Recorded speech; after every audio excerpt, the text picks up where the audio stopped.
Welcome, everyone, to this sneak peek session of Translating Europe Forum 2025. We'll give you a taste of what's to come in November, from the 5th to the 7th to be precise, and some exclusive content as well. My name is Michał Licher, and I will be co-hosting the preview session, as well as the live event in November with my colleague Anna HOLMÉN. But first, two reminders. Please don't use chat to ask questions. They will not be answered there. There's a Q&A tab you should use instead. And secondly, if you're not already registered for TEF 2025 and you like what you see here today, then there's still time for you to register as online participants. We've put a link in the chat. Today's program. We'll open today's program with an address by one of DGT's directors, Valeria DARÓ, after which we will have a look at some of the items on the forum's program. And since today is the International Plain Language Day, we'll bring you some news on ClearLanguage at TEF, Speak Less, Say More, a half-day event on clear language that will kick off this year's TEF. Yes, there will be a break, but just before that, my colleague and co-moderator Anna will have a fireside chat with Diego CRESCERI, founder of Creative Words and Lind Group expert, on some of the most burning topics the industry is dealing with today. We will close the event with a panel on the quality of LLM-based automated translation, without a doubt a hot topic too. I hand over to Valeria DARÓ, Director at the Directorate General for Translation, for the official opening of today's event. Thank you very much, Miha. Good morning to everybody. I'm really very pleased to be able to welcome you all to this sneak preview of the annual Translating Europe Forum, which is also known as TEF. And I'm sure that by now you all know that this year's edition will take place in Brussels and online from the 5th to the 7th of November. Despite its title, the Translating Europe Forum, the TEF, is truly international because it brings together participants from Europe, Africa, the Americas, the Middle East, and Asia. And I'm also delighted to be opening this sneak preview, which looks ahead to the main event. I'm even more delighted to see that there are over 230 participants this morning for this sneak preview, and they seem to come really from many different parts of the world. So thank you all for being here. And for those who do not know me, I'm a director at the European Commission's Directorate General for Translation. I oversee, among other things, the German, the French, the English translation departments, then the management of the quality of our translations, and the Commission's clear language and editing work. These are my main tasks. Now, back to the TEF. This year's theme of the TEF is Quality Matters, and it evokes and recaptures last year's theme, which was Words Matter. And these themes were not chosen at random, because as champions of clear language and multilingualism, we all know and believe that words matter. In these times of upheaval and uncertainty, words matter more than ever. And as President von der Leyen, the European Commission President, said in the State of the Union speech last month, the world today is unforgiving. And this is why she said that Europe must fight for our values and our democracies. So words matter to democracy, to reaching out to people in their own language and while speaking clearly. And this is why editors and clear language practitioners are so important in helping deliver high quality for many texts issued by the European Commission, and also for those which become source texts for translations. This is why translators play such a vital role in conveying the meaning of a source text in another language. For them too, quality matters. Quality of the original text and quality of their own translations. All these matters for transparency and democracy. And so it has been for centuries, even for millennia. To give you an idea, I found out that the world's oldest peace treaty was signed between the Egyptian Empire and the Hittite Empire around 1259 before Christ. It is also the oldest known recorded evidence of a legal translation, and it went into history as the Eternal Treaty. None of us questions the need for high quality in translation, but what does it mean in practice? What is quality? How do we recognize it? And more importantly, how do we achieve it? And what role can artificial intelligence tools play in this respect? I can say that for the European Commission, quality translation is delivering precise translations efficiently and on time. We have also been embracing and are embracing, in particular in this period, in these days, new technologies all the time. We are exploring the possibilities that AI has to offer. DG Translation is at the forefront of the Commission's effort to develop AI-based services. And this we do in collaboration with other Commission departments and other EU institutions. So we have worked with them on developing AI-based multilingual services, such as e-summary, e-briefing, e-reply, a service which turns complex texts into accessible text, or adapting documents to make them optimized for web communication. And DGT is also working on creating a European large language model, which will eventually span across all the 24 EU official languages. We're very proud of this work, which is, of course, very intensive and still very much ongoing. So as you see, we have quite a lot. We have much to discuss in the TEF in November.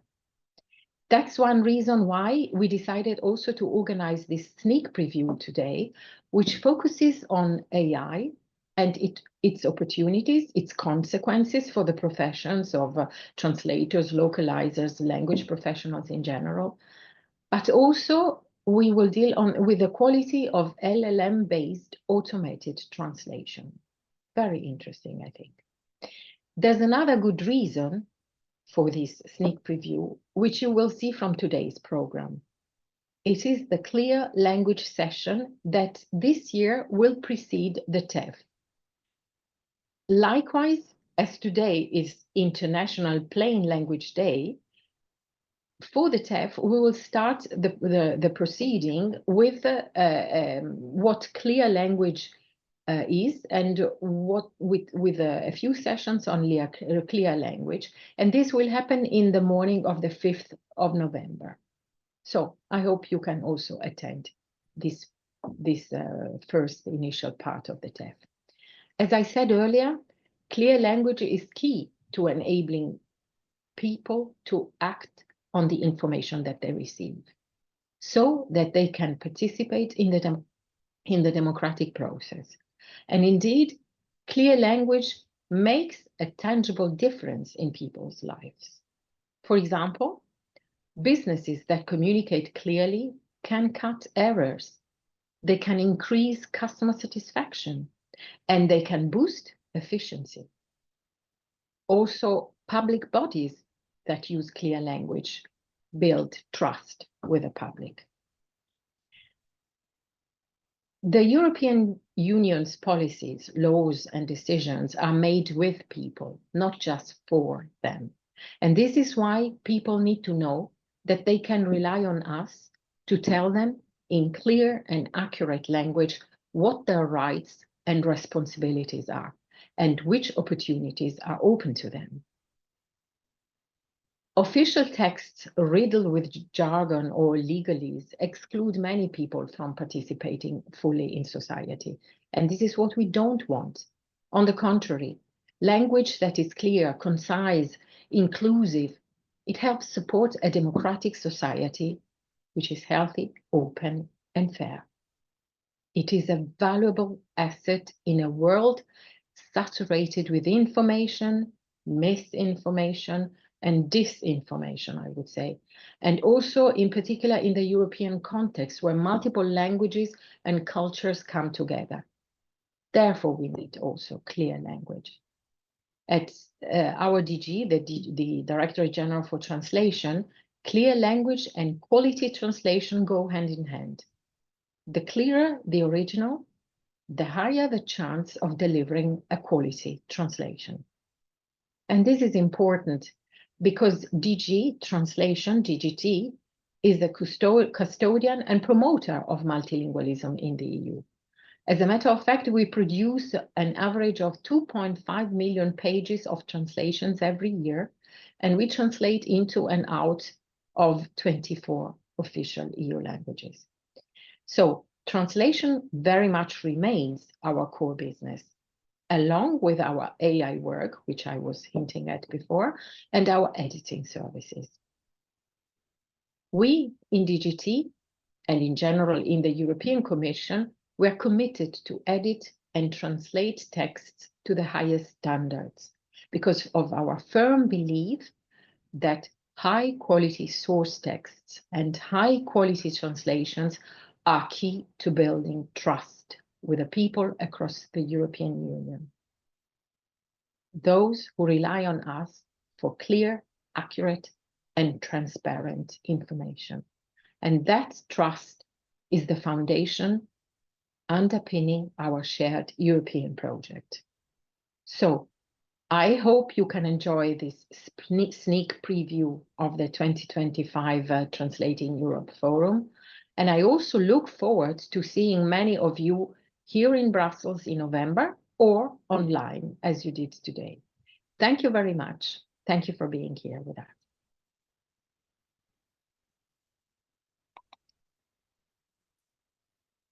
Thank you very much, Valeria, for setting the scene for today and for the main conference.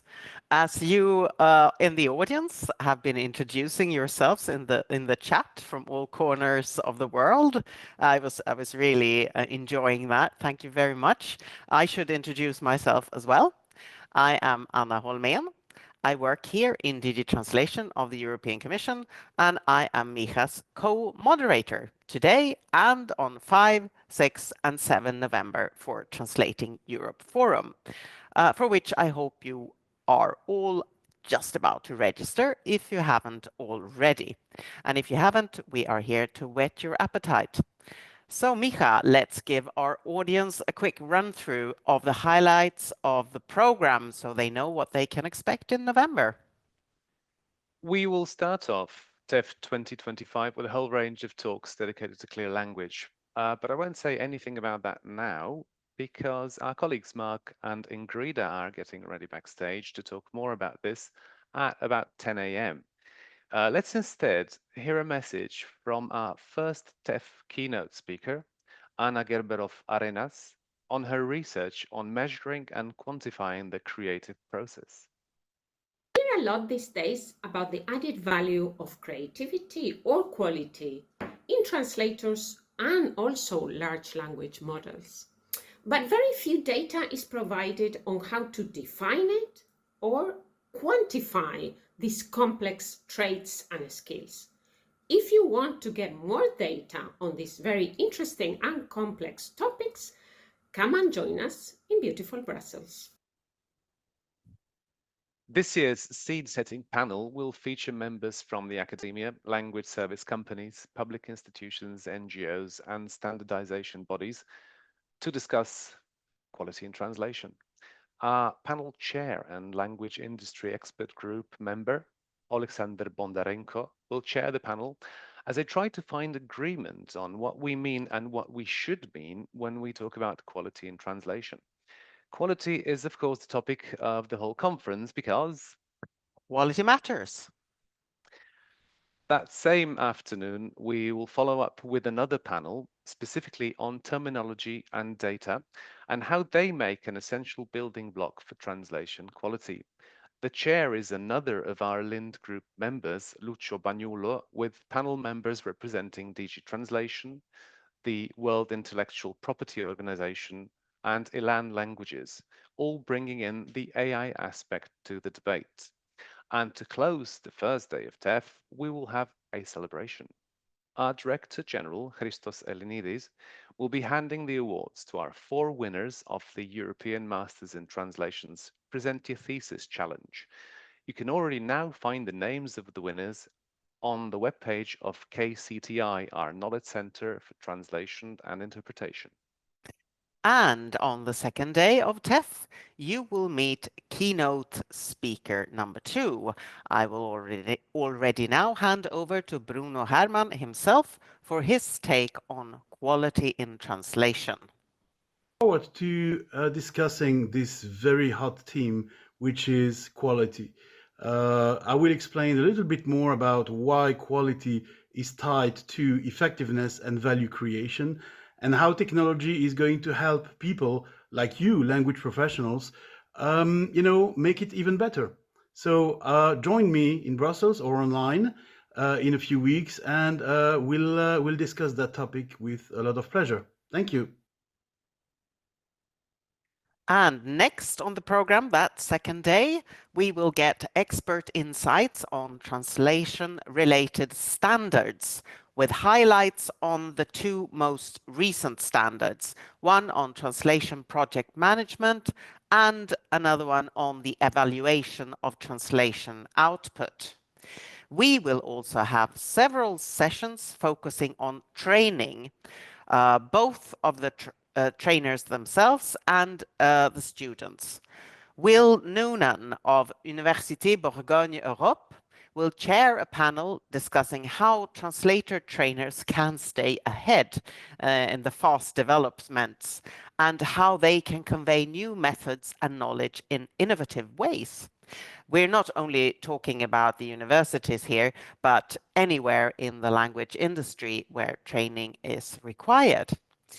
We will also have a debate on training the trainers with an AI trainer, 3 trainers from university, and a language service provider CEO who will focus on how to close the gap between the skills sought after by the industry and skills students get at the university. Spoiler alert, the best results are achieved when industry and academia work together.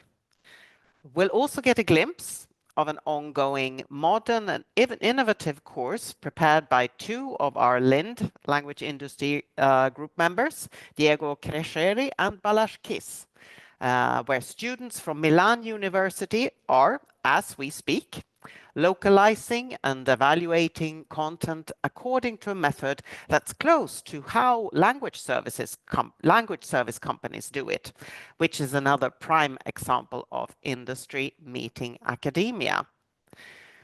Also on day 2, we will offer a talk on writing dubbing scripts.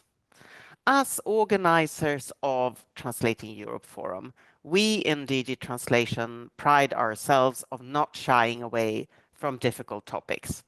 Anna Tröster will give a TEF talk entitled, "Should I Stay or Should I Go?"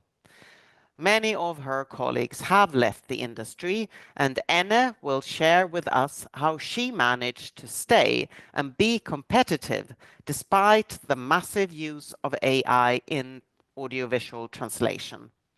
Here, I'd also like to mention that the day will end with a demonstration of an interesting Norwegian portal, which has had many followers, or people being inspired by it, where end users can report mistranslations in subtitles. Now, we'll hear from last year's keynote speaker, who many of you will certainly remember, Marina Pancheva, with a cleverly named talk, Code and Prejudice, on bias in AI. There is one type of human bias that has a peculiar property. The more intelligent a person is, the more susceptible they become to it. If you want to learn what this bias is and how it reemerges in AI models, join me online or in person at the 2025 Translating Europe Forum Conference for my presentation, Code and Prejudice. There, I will break down the different kinds of bias and the mechanisms through which they surface in AI models. I'll explain how bias moves from the human minds to the AI models, how it skews translations and distorts quality evaluations, and why understanding it is crucial for the future of translation. Day 3, hang on in there. The third and final day of Translating Europe Forum. Please remember to register. The link's in the chat. We'll start off with a session on what we at the European Commission, and more specifically DG Translation, are working on in AI and large language models. There is some very interesting stuff going on. This will be followed by a high-level debate on evaluation of AI-generated multimodal content. That will be chaired by Agustin De Fieno De Lucchi, Katerina Gassova, and Paul Sukenik. They will present some of the findings of a paper that they will publish soon. So more or less breaking news. This will be the third time they present how to evaluate quality of AI-generated content. Then there will be case studies where translation helps 3 translation managers from the NGOs TEF, Save the Children, and Oxfam will give us a glimpse into their world with specific examples of how quality in translation can in fact make all the difference in the world. Youth panel TEF wouldn't be the same if we didn't hear from some young professionals. We will bring together a technologist, an academic, a freelancer, and a last year student to talk about their career paths today and in the future. And of course, there will also be an online newcomers fair. So that was a taste of what we will have to offer in November. Earlier, you heard us promise that you would hear more about our special Clear Language at TEF, with which we kick off 2025 TEF. So now we give the floor to our colleagues Ingrida, ROGAL, and Mark Prescott.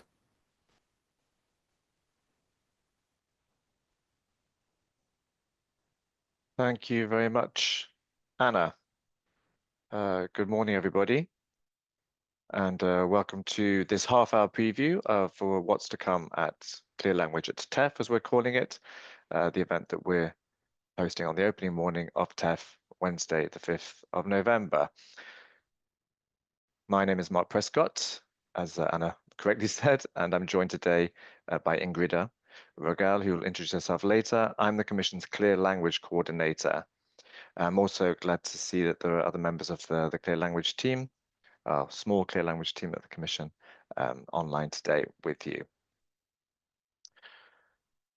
So before we get started, I just wanted to say, because our time is a bit limited today, we won't be looking at questions in the Q&A, I'm afraid. Instead, please save any questions that you may have for us for the event itself in November, and we'll look forward to answering them there. In fact, that's all the more reason for you to join us on Wednesday morning. Right, on with the show. We've called this half-hour preview Say Less, Mean More, because we encourage our drafters to be clear and concise wherever possible.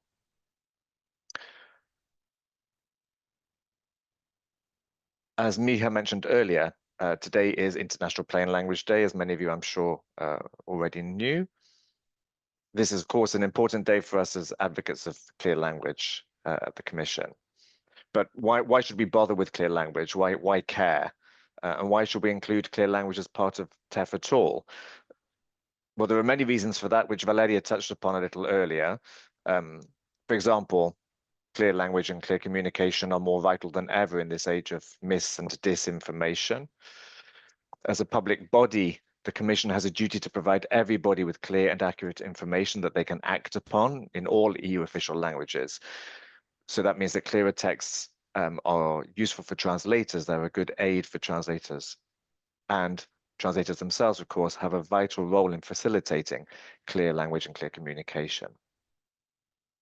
So what's coming up on the 5th of November? Well, Ingrida will take over from me in a moment and take you through the Clear Language program at TEF. And you'll also have a chance to hear about clear language work at the Commission itself. The program will include a look at how state-of-the-art AI tools are helping to generate clear text for us all, sharing news with the public accurately and quickly using clear press releases and briefings, and the cost of disregarding clarity at institutional level. The program will also feature guest speakers from the EU and beyond, including Plain Language International and Clarity. So before Ingrida takes over now, I'd like to introduce this message from Lodewijk van Noort, who's the president of Plain Language International, and Julie Clément, president of Clarity International, who will be giving the keynote speech at the Clear Language at TEF section of TEF on the 5th of November. Law wasn't a barrier, but a bridge. I've seen how plain language can empower people, build trust, and make justice accessible. And what if clarity wasn't just legal, but strategic? Across languages and borders, plain language helps people to participate, understand, and belong. Together, we'll explore how translators, interpreters, and policymakers can shape a clearer future through standards, empathy, and design. Plain language is not a luxury, it's a necessity.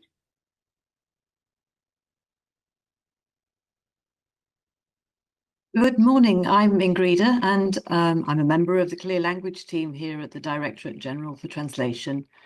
As Mark mentioned, I'm going to give you a sneak preview of the topics we'll be exploring on the 5th of November as part of Clear Language at TEF. Then I'll also take this opportunity to give you a little insight, just for a couple of minutes, into the work of our clear language and editing specialists at the European Commission, and let you have a go at recognizing the clearest version of a typical text our editors get to work on. So, to the day itself. During our morning programme, we'll be welcoming speakers and contributors from the European Commission, along with representatives of a range of institutions and organisations in the EU, notably the Netherlands. And as Mark was explaining in his introduction, our speakers will include members of Plain Language Association International and Clarity.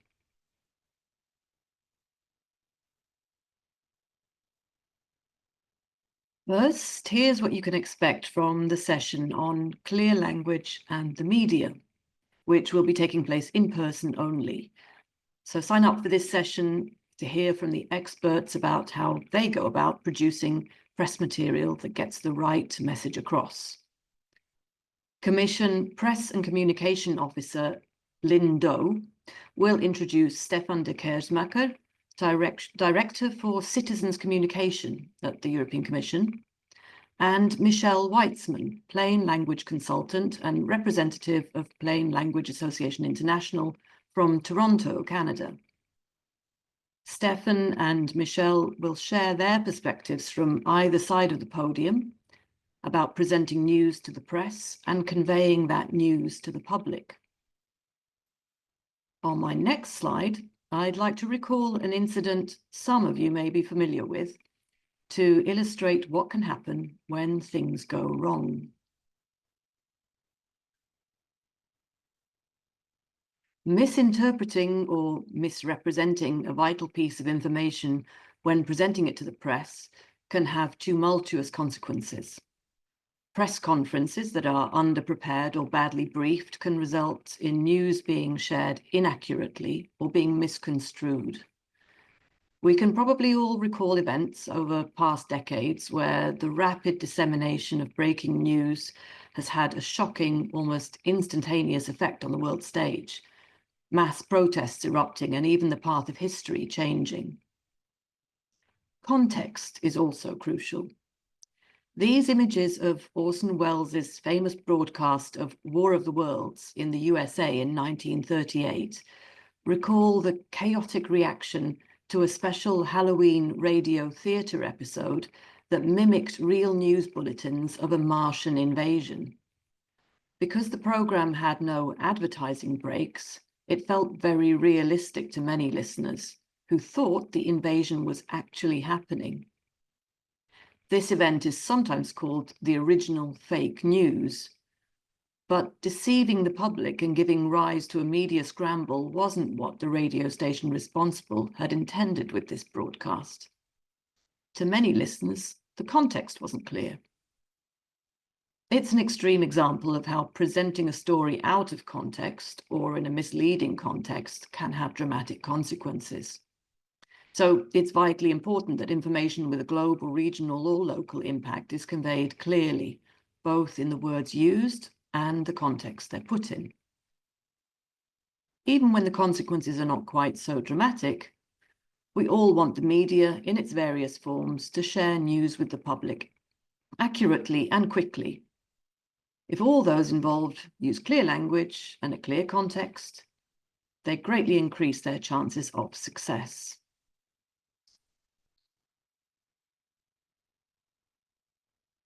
When several languages are involved or large volumes of information need to be processed, this is where state-of-the-art AI tools can help. Clear language and AI complement each other. AI can produce summaries, pick out the key elements for briefings, generate headlines, and convert complex documents into universally accessible texts. And of course, translations of texts from other languages are all part of the package. This image shows an example of a brief summary of a 30-page information document, booklet, in fact, generated within seconds by AI. It grasps the topic and some of the key facts in a document that would take a human reader many times longer to analyze and summarize. The booklet itself is an example of a very clearly produced original document aimed at informing the general public about social policies being developed by the EU. The booklet was commended by the Commission's clear language experts as an excellent example of a text that is clear to read and absorb.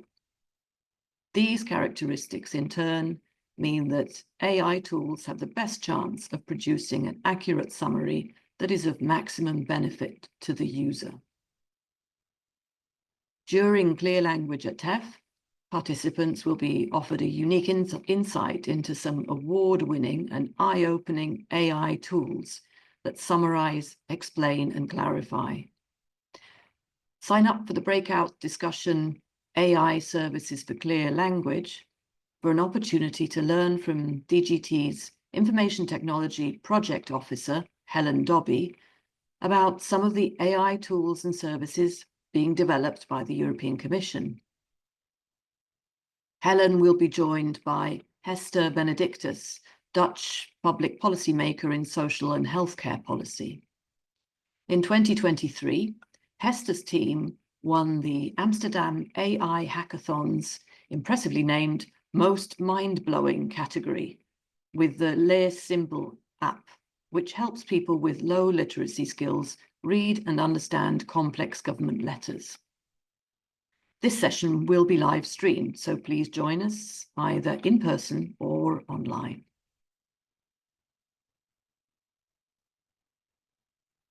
Moving on to what to expect from the Clear Language at TEF session with the title Economic and Social Policy, Making It Clear.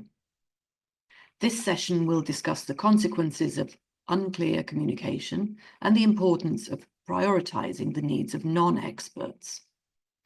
Join Martin O'Brien, Clear Language trainer at the European Economic and Social Committee, and Ingrid Haussteiner of the European Central Bank's Language Services team for what promises to be a lively discussion by experts who are keen defenders of the principle that making texts accessible certainly does not mean dumbing down.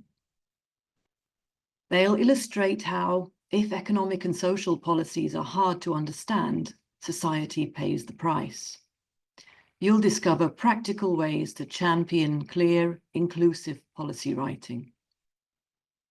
As a little taster of what you'll be able to learn about and debate at this session, here are Martin's top 5 reasons to write clearly from the start of the drafting process. Talk to you about the top 5 reasons why you should write clearly from the start. And as I recommend in my clear writing courses, I'm going to keep this short and simple. So number 1, clear writing inspires trust. If you write clearly, you gain the trust of your reader from the very start. 2, clear writing frees your reader's mind to think clearly and to respond creatively from the word go. 3, clear writing gets your message across with impact, whereas if your text is unclear, it can have the opposite effect. It actually reduces the impact of what you're trying to say. 4, clear writing is a way of avoiding misunderstandings. So especially if you want to avoid problems further down the line, it's best to be clear from the very beginning. And 5, it goes without saying that all of this can make your organization more efficient by saving time. So there you go, my top 5 reasons for writing clearly from the start. Thank you very much to Martin. DGT's editors are central to the Commission's drive to communicate better with EU citizens, and we promote these 10 clear writing principles. These are rules we can all follow and that become second nature once you start to apply them. Think before you write. Always consider your reader and ask yourself what you're trying to get across in the text you're writing. Focus on the reader. Address your reader directly. Think about the questions they may be asking as they read and include only the information they need. Structure your document. Help your reader to follow your logic and reasoning by organizing your content clearly. Formatting features such as bullet points and headings help a lot, as does the use of spacing to break up blocks of text. Keep it short and simple, or KISS. Avoid unnecessary complexity. Use shorter sentences, on average no more than 20 or 25 words, and choose simple everyday words where possible, obviously depending on the context. Structure your sentences. Put actions in chronological order and avoid burying important information in the middle. Use verbs instead of nouns. Action words make your writing clearer. Prefer active verbs to passive ones. The active voice is more direct and engaging and encourages you to say who is doing what. Why write, "This report was drafted as part of a collaborative effort by a team of stakeholders and industry experts," when something much shorter provides the same information? For example, "A team of stakeholders and industry experts drafted this report." Be concrete, not abstract. Clarity comes from being specific. Try to use a concrete word instead of a more abstract one. Beware of false friends, jargon, and abbreviations. Watch out for words that look similar but mean different things. And avoid or explain jargon and abbreviations. And finally, revise and check. This may be obvious, but it's easy to introduce errors of logic or accuracy if you don't review and refine your work, putting yourself in your reader's shoes.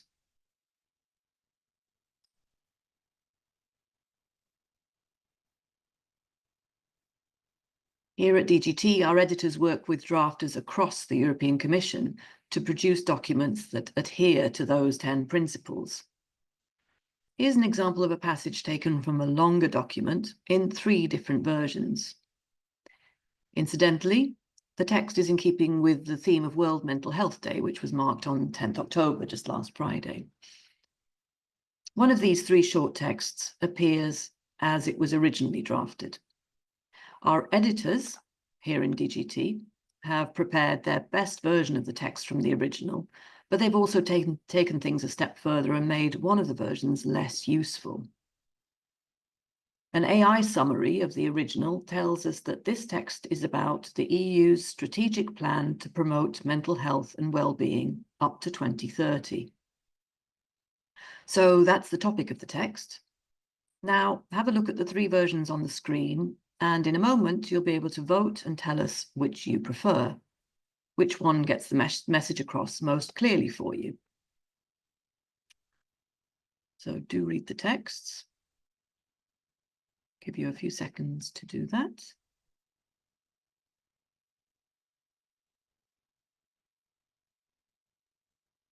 Couple more seconds.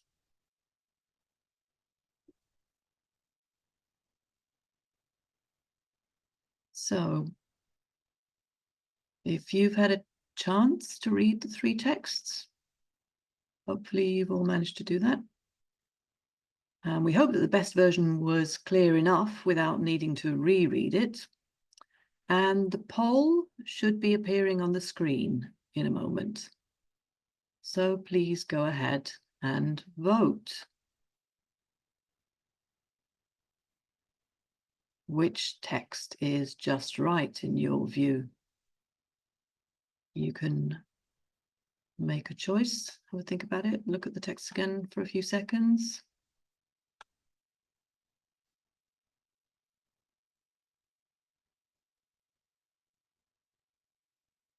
Okay. Let's see what you've all been voting.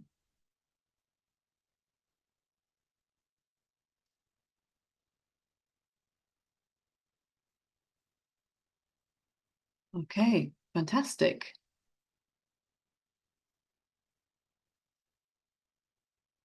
So as we can see, 83% of you voted for number 2, 13% for text number 1, and just 5% for text number 3. So you will have noticed that we called this our Goldilocks poll. This is, of course, because our editors produced the 3 versions to demonstrate an edit which is too little, one which is too much, and one which is just right. And most of you, 83%, are indeed winners of the Goldilocks prize. You've agreed with our editors that text number 2 is just right. Our editors have kept the introductory and closing sentences short. The key information they want the reader to retain appears in bold, and they've used a short list of points, making it easier for the reader to read this information than if it appeared in a long and complicated paragraph. On the other hand, version 1 fails to specify that this is an EU initiative. If you omit to say who is responsible for what, you can be open to criticism and negative public opinion. Without the specific detail of what the measures will cover, the text is vague, lacks impact, and has little interest for readers. And version 3 has a sentence with a whopping 50 words. Like me, you might have read the sentence from start to finish and just felt a bit lost about what exactly the author is trying to say. This, along with lofty phrases such as a multi-dimensional approach and the aegis of Commission's priority, doesn't help the reader to grasp what is in fact a straightforward and universally relevant message. Version 2 tells us who is calling for this new approach, why, and what the goals are. Easy. And now back to Mark for another challenge. Thank you very much, Ingrida. It's great to see from the poll you just took that we already have many clear language experts and enthusiasts with us today, so that's great news. Yeah, before we leave you, if you'd like another mini challenge, you can see on your screen now, I hope, a QR code. This is something we prepared earlier to whet your appetite. There's also, I think, a link in the chat if you can't see the QR code, if it doesn't work for you.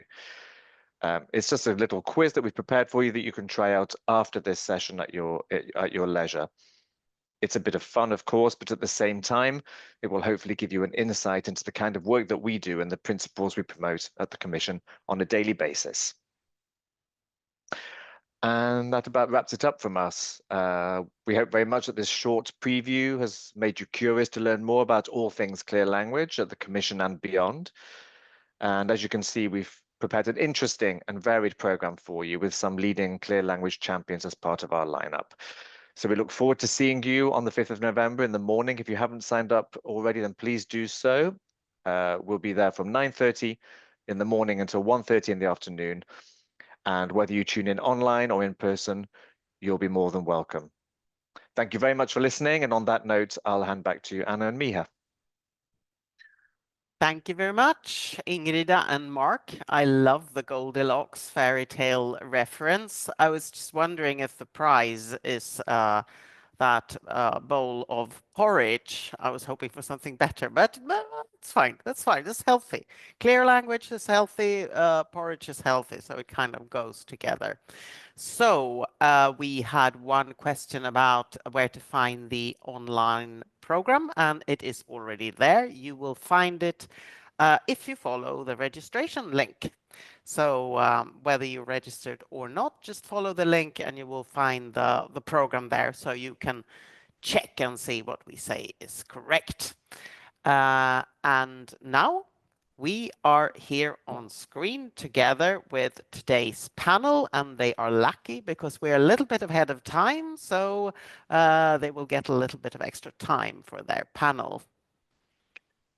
A warm welcome to Balázs KIS, Afroditi GIOVANI, MARCIANO, and Csaba ORAVECZ, who will discuss the quality of LLM-based automated translation and what we actually know about how these AI systems behave with specific language combinations, specific content types, and quality requirements. I'll give you a spoiler alert. We don't know all that much. But take it away, Balázs. Thank you very much, Miha. I'd like to introduce the panel first. So we are here together with Afroditi GIOVANI, who is an AI project manager working for RWS, a large language service provider. And from other sources, I know that RWS has a lot of experience practicing the use of AI in various situations where it's useful for the translation process. Afroditi has a PhD in translation criticism, which is highly relevant to this panel. Csaba ORAVECZ is an old acquaintance of mine. We used to work together with various natural language processing projects in Hungary back in the day. But now he's a member of the e-translation team at the European Commission's DGT. And he comes from the kind of the other side of the table, because he's a computational linguist and has been building deep learning algorithms before it was a thing.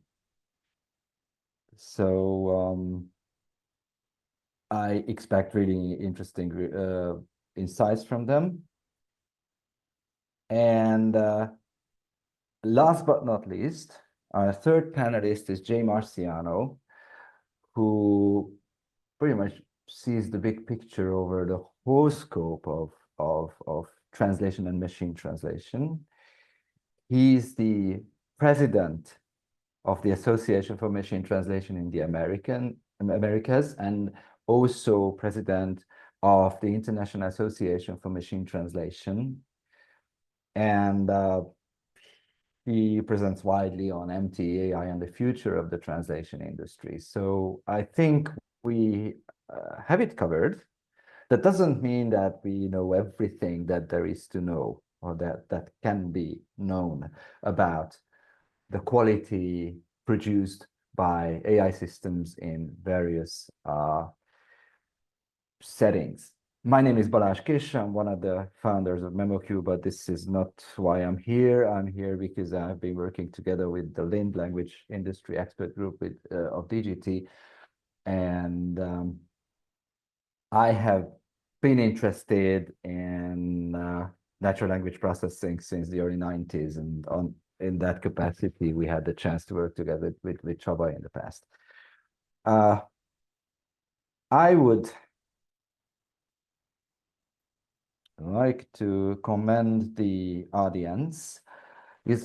There were concerns before, while we were preparing for this panel, there were concerns that, okay, we will use technical terms and abbreviations and whatnot that might be less accessible, but we really want to help the audience in that. So whenever you encounter a term, a panelist or even I use a term that you don't 100% understand, or you don't know what the speaker means by it, please ask a question in the questions. I really wish the questions pane would be on fire. We didn't prepare slides precisely because of that, because we don't know everything that's going to happen during the panel. And but I am looking at the Q&A panel, and I will jump on the opportunity to answer things. So my first question to the panel is to every member. So the main assumption of this panel is we know woefully little about how these AI systems, the ones that we use to produce or to edit or check translations, so how these AI systems behave with specific language combinations, content types, and quality requirements. And my question is to every panelist, how true does this ring to you? And what do you think is the main reason that we must know more? It's not much to add to what you said about me, Balázs.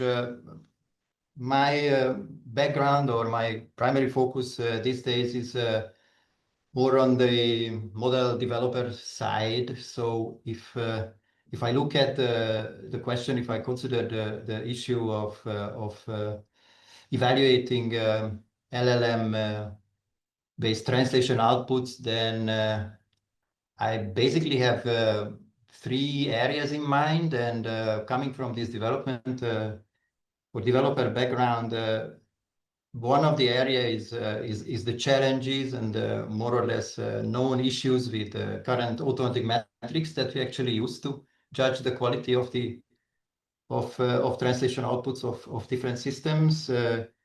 The other concerns the data the benchmark data that we normally are supposed to use in a more or less standard way to evaluate the quality of these models. And the third is basically the challenges or issues with human evaluation.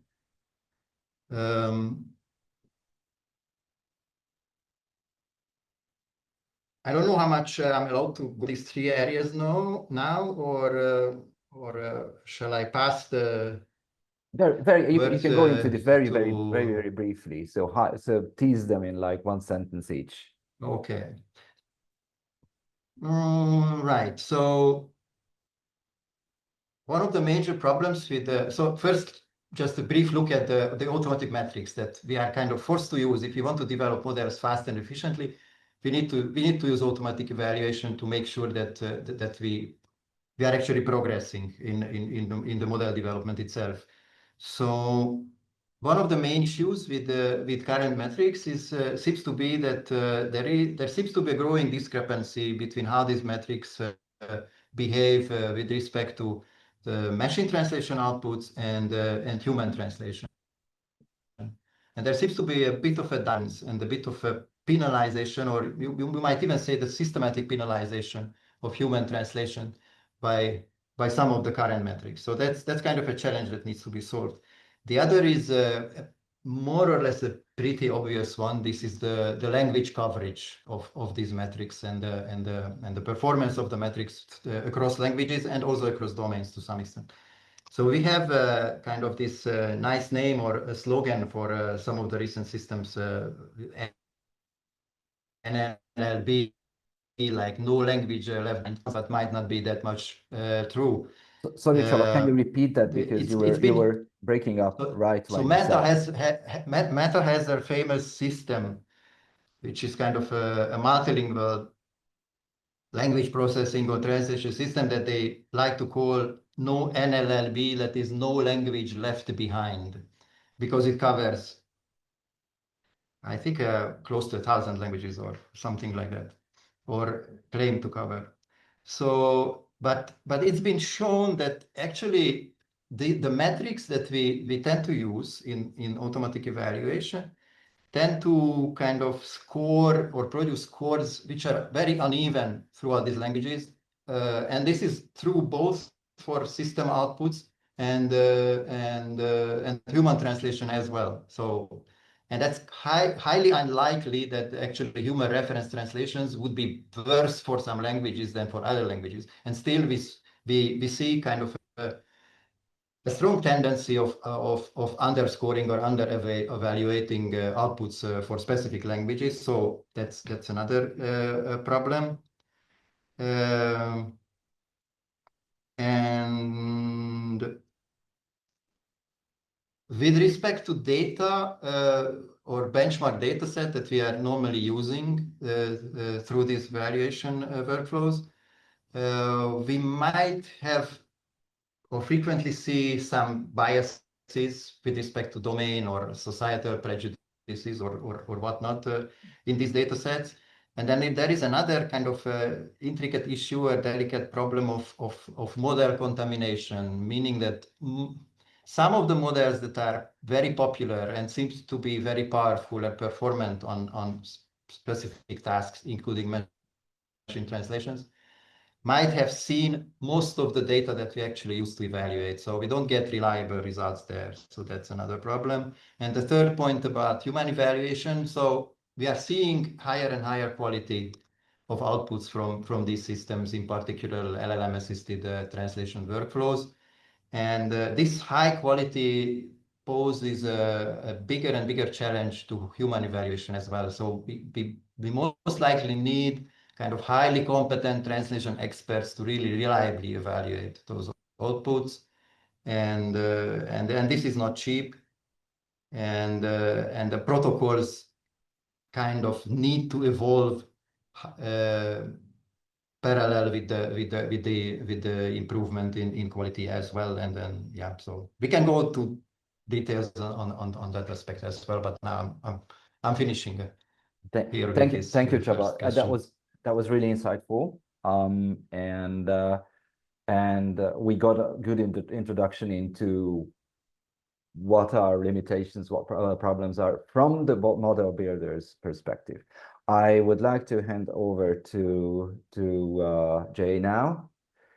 Jay Marciano would be able to tell us about the big picture regarding the entire scope of the development and use of machine translation. So Jay, if anything, there is anything you want to say about yourself that I didn't say, please do, and then tell us how true you believe that we must know more about how these AI models behave. Okay, so thank you, Balázs. The one thing I would say about myself is that just like with AI, you have to learn about who you're listening to in order to determine whether you're getting the truth or not. So I've been involved with machine translation since the late 1990s, and I've come at it from both the developer side and from the LSP side of applying machine translation to make translation more efficient. And what I see here, so I agree with everything that's been said so far, but I think we're just scratching the surface of what it even means to talk about quality when we're talking about using LLMs in the translation process. Because, well, first of all, when you say we know woefully little about how these systems behave, we know even less about how the human beings behave who are using the systems, right? And so trying to determine how these things work in a laboratory is helpful for, as we've already heard, for training a system and trying to see if it works better than the previous model did at a particular test set. But when it comes to really using the model, it depends on what you're using it for.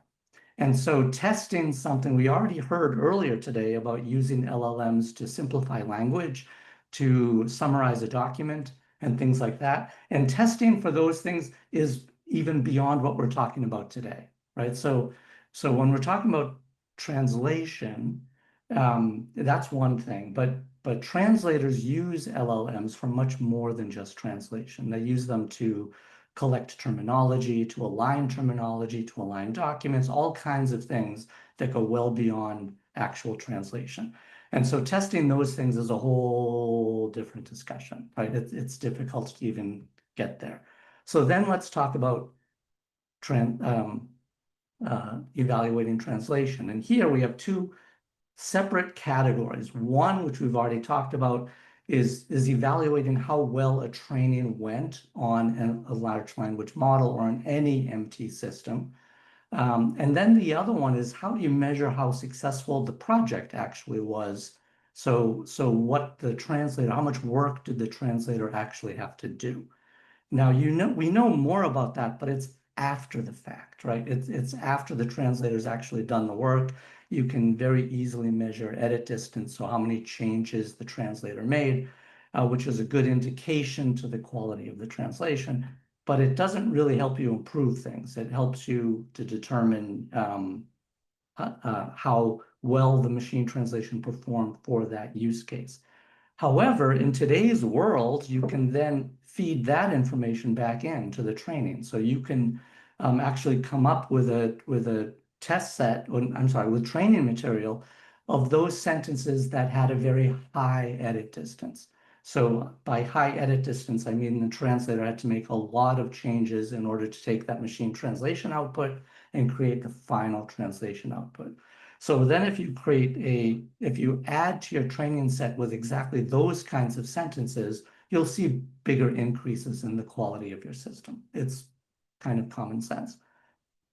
But then when you get to in some cases, we haven't gotten very far away from evaluating human translation. It's always been a pain in the neck.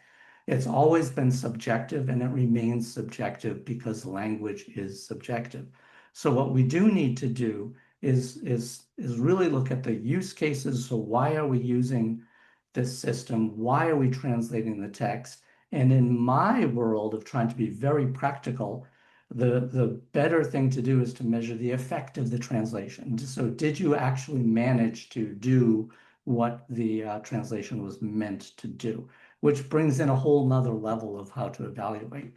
So, and so I just wanted to start off by saying evaluating these systems is very complicated. And as we move forward, we will be using multiple LLMs in workflows that do different parts of the translation process, which blows open the whole question even more. Because at the end, you have to determine, okay, where did this error enter? Was it in the LLM that did the automated post-editing? Was it in the LLM that did the original machine automated translation? Was it in the LLM that took a scanned PDF and OCR'd it for the translation process? So it's a very, very complicated issue. Thank you, Jay. So we are kind of widening the scope now, because we realize that not only are our traditional methods of evaluating machine translation inadequate, getting more and more inadequate, due to what Csaba said, but we can't even begin to understand how to evaluate all the other things that we do with these large language models in translation, in processing content, basically. So I really hope that Afroditi's sound problems are fixed, because I want to ask you about your experience. And before that, please say anything about you that you believe is important and I didn't say during the introduction. So sure. So I am on the execution side. So I am typically the person who the client, like in a big project like No Language Left Behind, as you just said, I'm the sort of project that the client gives this initiative to, and I need to deliver it. So I have tons of practical experience on the challenges inherent to these sorts of projects. And not only I have to think of not only how to deliver this, but also how to structure it and best assure that we can have within budget, within timelines, the best possible quality. So there is qualitative and quantitative. There are qualitative and quantitative methods of assessing data. So let's say, for example, that you have in practice to evaluate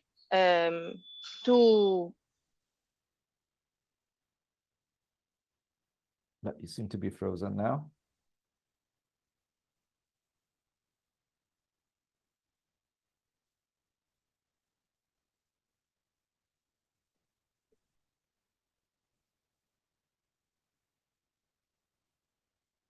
Is my connection lost or Afroditi's? No, it's hers. It's hers. I cannot tell from this. And unfortunately, it cut off the moment it started being interesting. So, Afroditi, are you with us? Can you rejoin?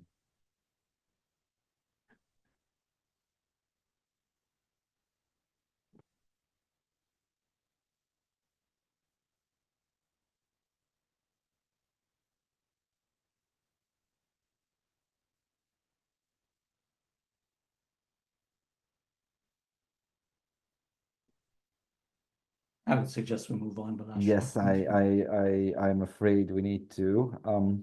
Yeah. But that's another question where her insight would be great to hear. But I would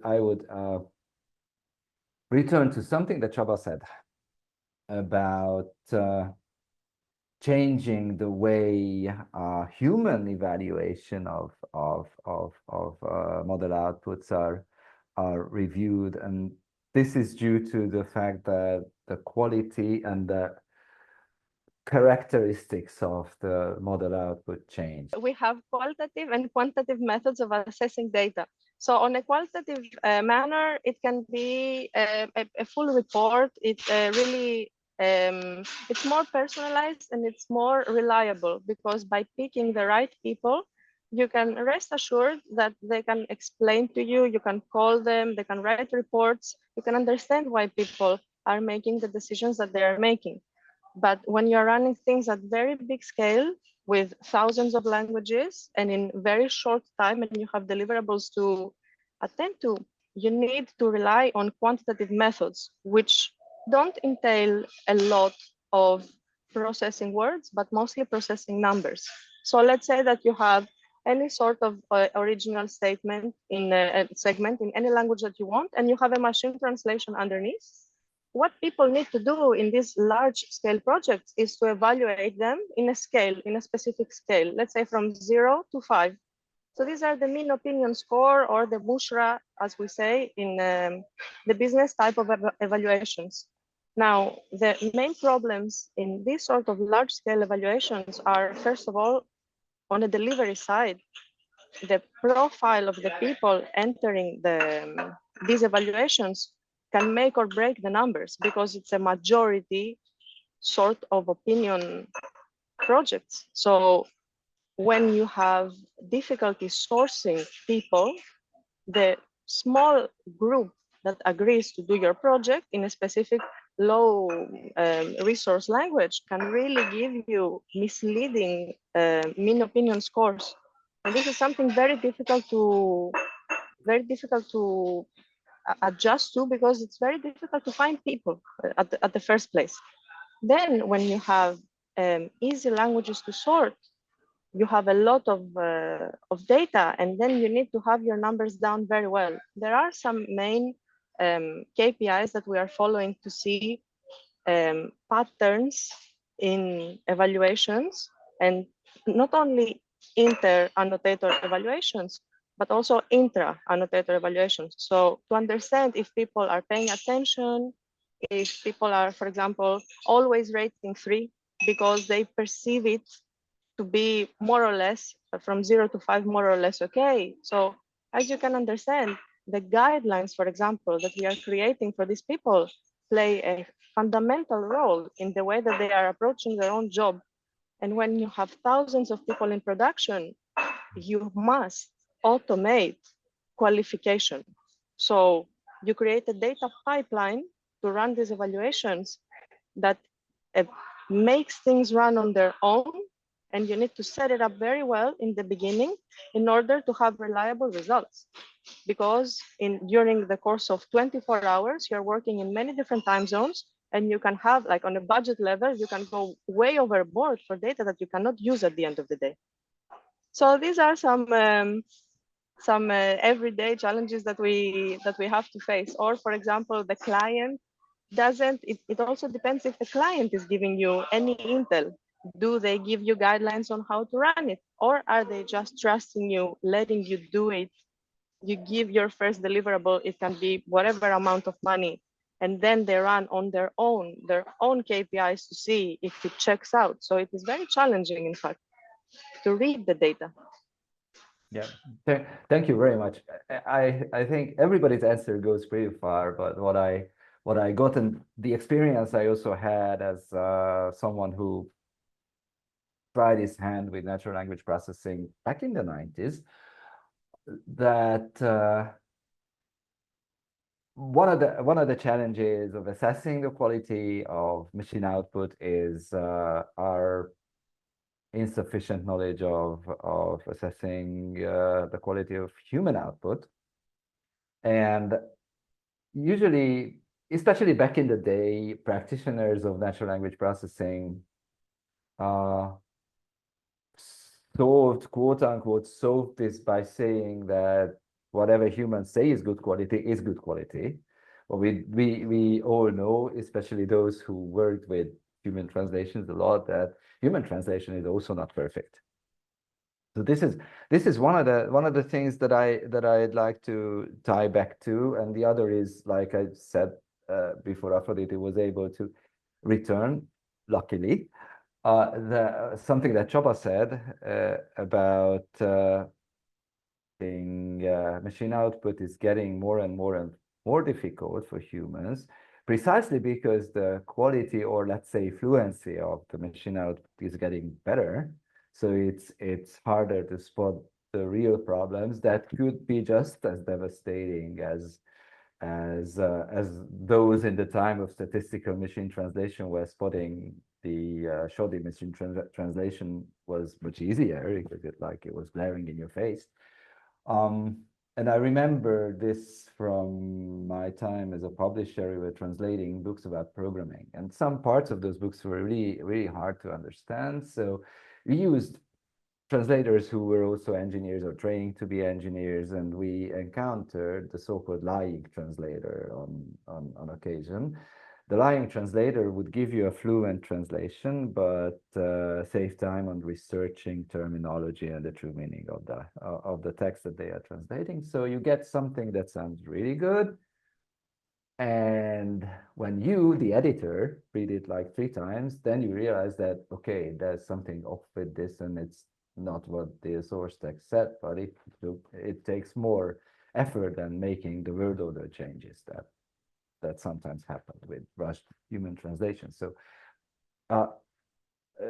knowing all this, taking into account all this, I'd like to ask a question, because, okay, it's getting difficult. We need to change how human evaluation runs, but how? So question is, how should we change our reviewing habits?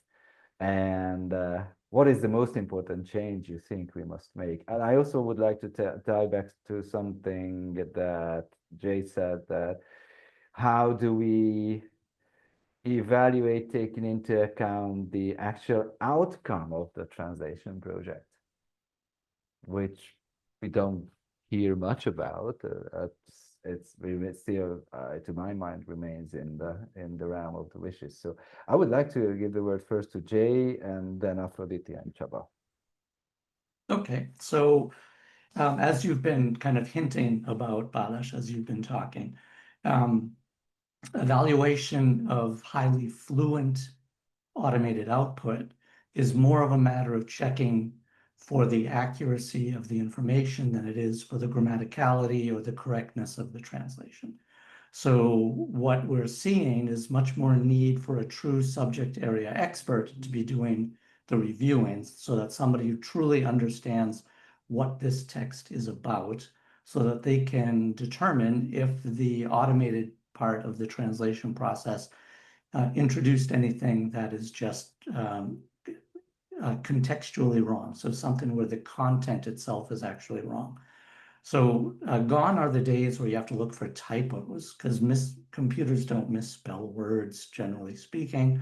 And as you mentioned, back in the statistical machine translation days, the syntax was the huge issue. And going back further than that to rules-based, it was all about syntax. And so what you're looking at now is a more subtle question, and it's more like you're editing the work of a perfectly fluent writer who might not have a firm grasp on the content itself. And so subject area expertise becomes much more important.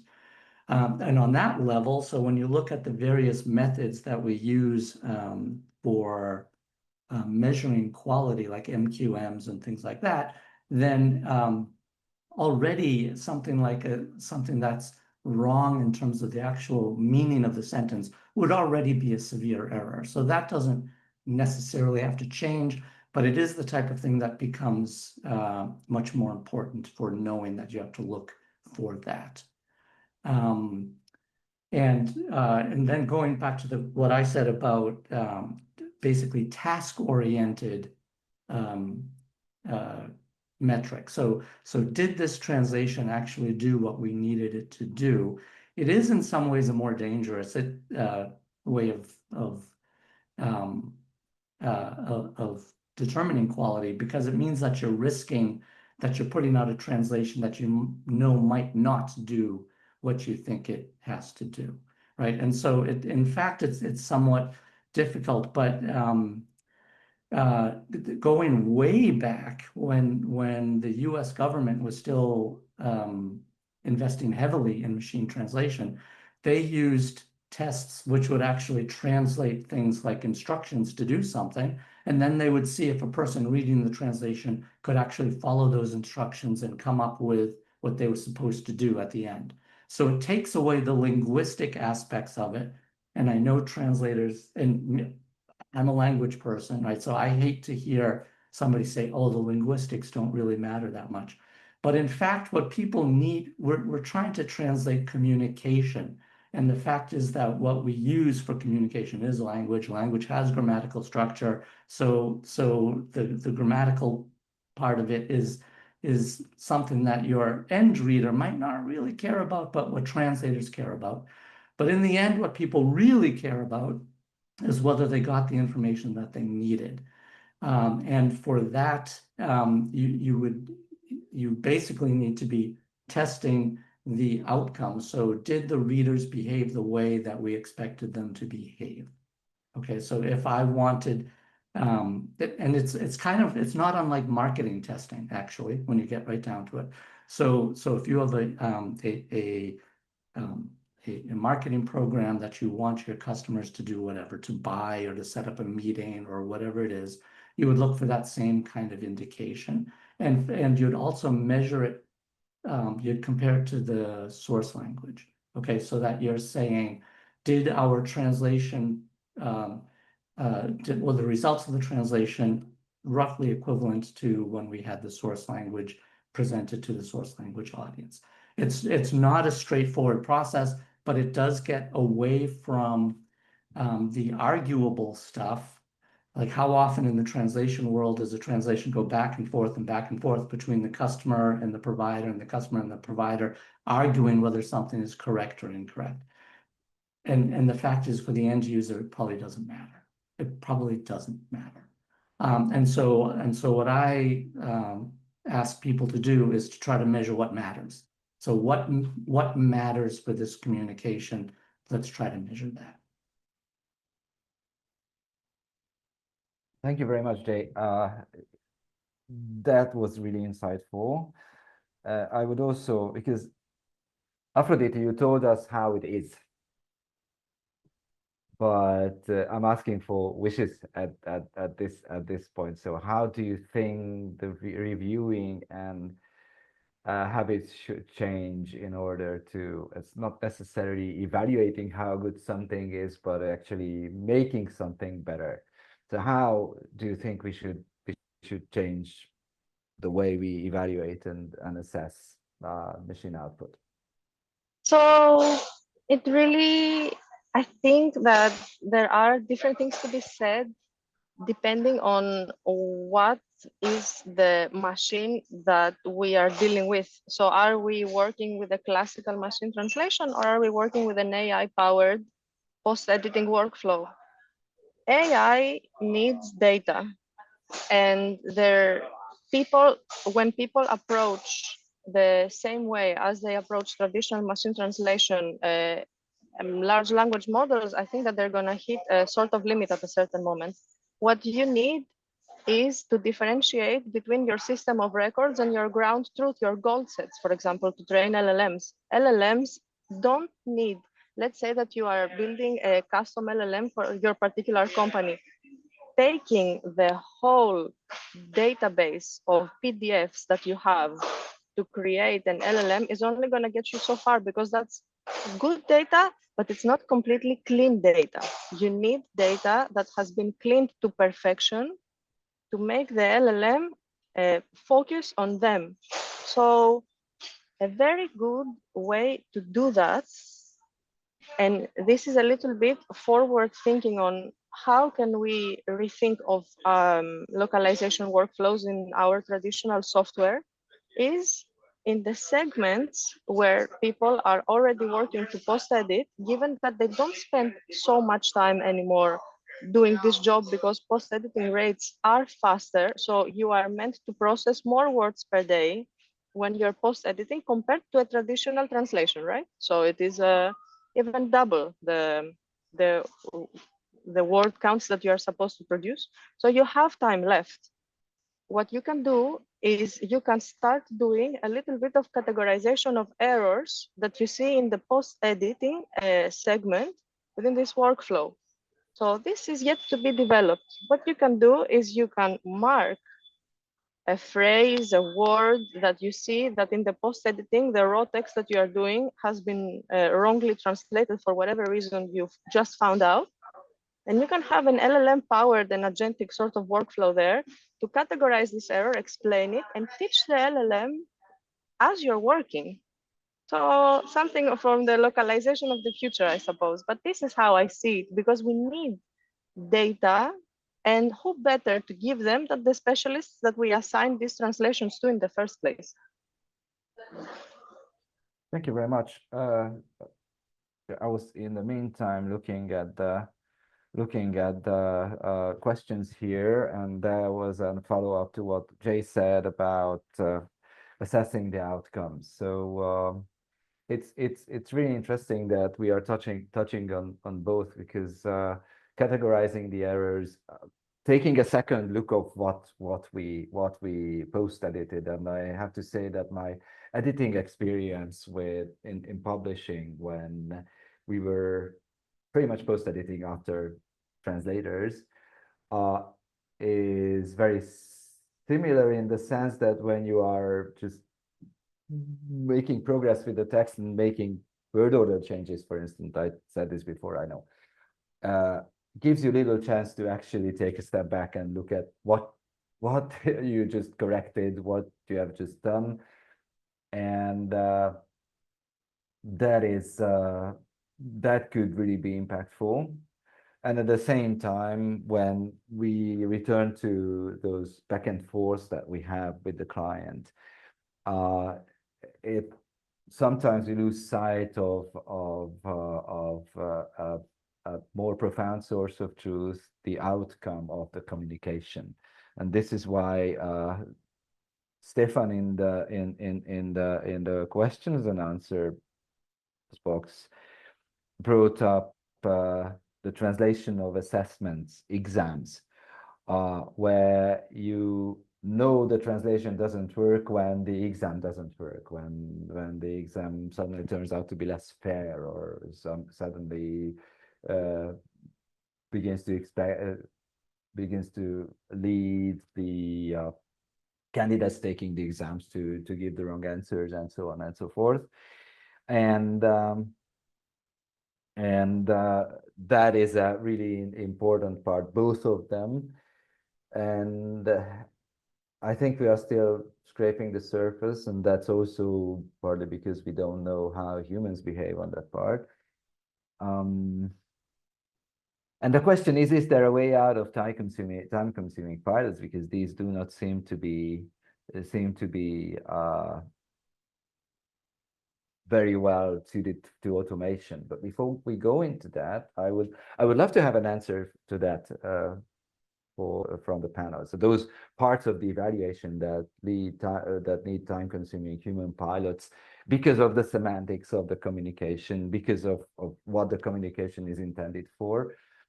That's an interesting part. But before we go into that, I would like to tie back into the question of what do we need to change about human reviewing and evaluation. And I want to give the floor to Csaba, especially as while we were preparing for this panel, he brought up a so-called evaluation crisis. So what do we need to do? How do our habits need to change so that we can trust the evaluation results better? Csaba, I think it's better if you tell it, not me. Yeah, I mean, I'm not really a kind of an expert on human evaluation protocols, and a lot has been said before me already. I mean, crisis or evaluation crisis can be approached from many aspects, and probably it's a bit strong wording, and that I would dampen a bit into something like challenges that we all see around. And as I said before, from a developer's point of view, so main focus is basically how automatic metrics behave and what you can do with automatic metrics, and how far you can actually replace human evaluation with automatic metrics. So, but as far as kind of reviewing habits are concerned, or protocols, or human evaluation protocols are concerned, I mean, I see definitely a big challenge, and then I mentioned it before, in this kind of dramatically increasing complexity of the task itself, because outputs are of higher quality, more difficult to judge. Cognitive effort might be substantial or substantially more needed. The cognitive effort needed might be substantially more than before, when we looked at outputs from kind of standard or old machine translation systems. So definitely the question is there how to make this process more efficient as human evaluation, and then whether we could actually automate it. And then I mean, it's interesting to look into how actually the human evaluation campaign of there is this flagship event of the machine translation community, which is called the WMT conference, which was earlier called the Workshop on Machine Translation. And then when participants are submitting all kinds of systems, and then it's kind of a competition who is able to produce the best output, and then we see a kind of okay, automatic metric is one thing, but definitely the decisive evaluation is human. And then we see a nice evolution of approaches and methods and protocols as years have passed.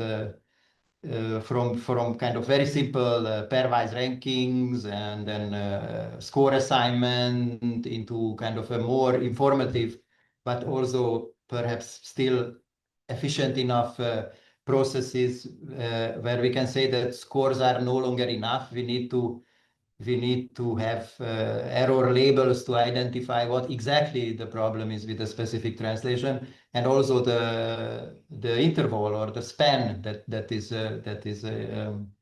kind of affected by this error, let alone the severity of the error. So it's kind of a challenging task, and there's been some efforts and evolution, but we can see that every year it's a little bit different. So we need to catch up and kind of ensure that we follow the evolution of systems as well.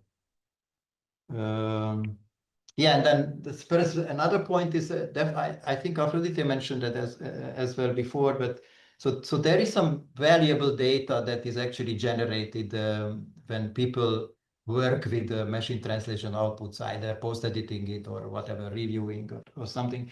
And definitely it would be nice to kind of make better use of this valuable data that is generated and to measure it some way and perhaps turn it into useful training material to develop better automatic metrics to help this process or the automation of this process, which is definitely hard. Thank you, Csaba. So, actually, we received a question from Chris here, where there's the comment of obviously finding out how well the content works sometimes does require the back and forth between the client and the provider, and that time is uncompressible in that sense, which is a very valid comment. And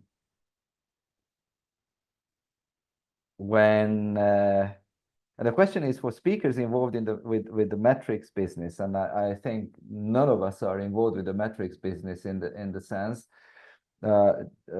and the claims they make do have experience in these areas, and I want to hand this over to the panel, but I want to make a very quick comment on that. It's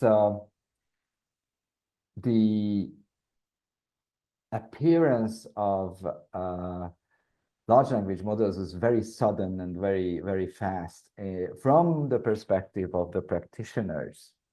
So there obviously were experts and researchers who were anticipating this for quite some time. This is really a low number of people that we're talking about, while we are talking about hundreds of thousands or even millions of practitioners who were to a certain degree taken by surprise how fast this appeared and how fast these models will kept changing. I hate the word evolving because they do not evolve. They are being developed and they change. Their behavior changes. And when you start using them for translation, obviously many people believe that, okay, we just slap the same machine translation metrics on that would be enough, but they were not adequate enough for neural machine translation as well. So on the one hand, what experience do we have with the metrics? And that we also had this question during preparation for this panel. How well or how badly the existing machine translation metrics are applicable to large language model outputs, and what might be the way out. I know we are reiterating something, but this has been brought up, and I know that all our speakers have something to say to this, right? Csaba, take this question, and then we turn to Afroditi and then Jay. You touched on this earlier on. So. I mean, we have some concrete issues. If in the case when, for instance, an LLM translation is good, and then in the opposite case as well. So when an LLM translation is bad. So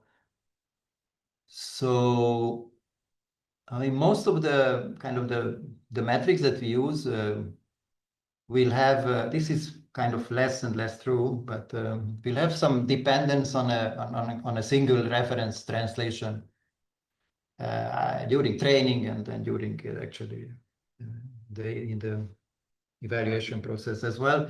And this could be problematic because LLM outputs tend to be more diverse, and definitely there are obviously several good ways of saying or translating the same content. So with by a single reference, perfectly acceptable paraphrases are not usually captured. So that's a problem. So a metric will kind of downgrade a translation coming from an LLM, but it could be completely fine. So we need to find evaluation methods that are closer to kind of a human preferred translation quality, or more accurately reflect human preferred translation quality. But on the other hand, bad things can happen when we have a completely off, perhaps fluent, but perhaps hallucinated or pretty unfaithful translation to the source, which is not impossible, again, as an output of an LLM-based translation system. So extreme case could be, for instance, translation in the wrong language. So, and again, we can say that the metrics are not usually trained on this kind of hallucinated data, and so they can easily overestimate the quality of an unfaithful translation.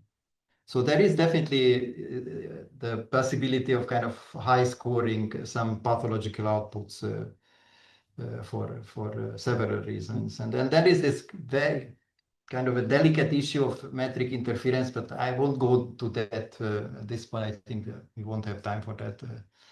But basically, that's when you use the same metric to tune your system, and then for it to evaluate it at the same time, and then definitely you will overestimate the quality of your system output because of that. But it has kind of interesting details. But and then the other thing is that we have methods that we use that usually focus on the segment level, and then less effective when we take into consideration context. So that's also kind of an important criterion to take into account, that we need to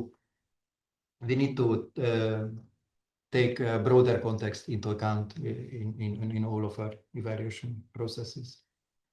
So I think we can say that we have problems with all style methods, and we definitely need to get rid of kind of single reference-based approaches and kind of the simple metrics that we had used in the old days. So they are long gone, and they have to be gone.